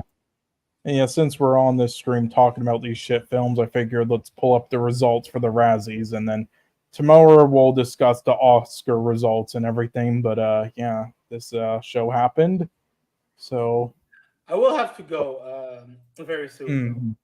Well, we Yeah. are about to end. Yeah, we but aren't gonna like discuss it really or anything unless there's anything you guys want to like say about it or point out with like things that won or were nominated. More so just showing it so everybody can see in the stream and on the stream and such. So. Well, it looks like you predicted this one quite well as well, Cole. Your whole Winnie the Pooh thing, it seems to be winning most of these. So congrats.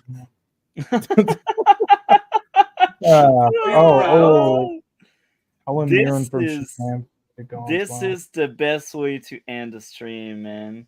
Do you want to add something, Cole? No, that's about it. That was another amazing entry, despite me like zoning out for the last few minutes because I'm dead tired. Guys are amazing. Thank you a lot.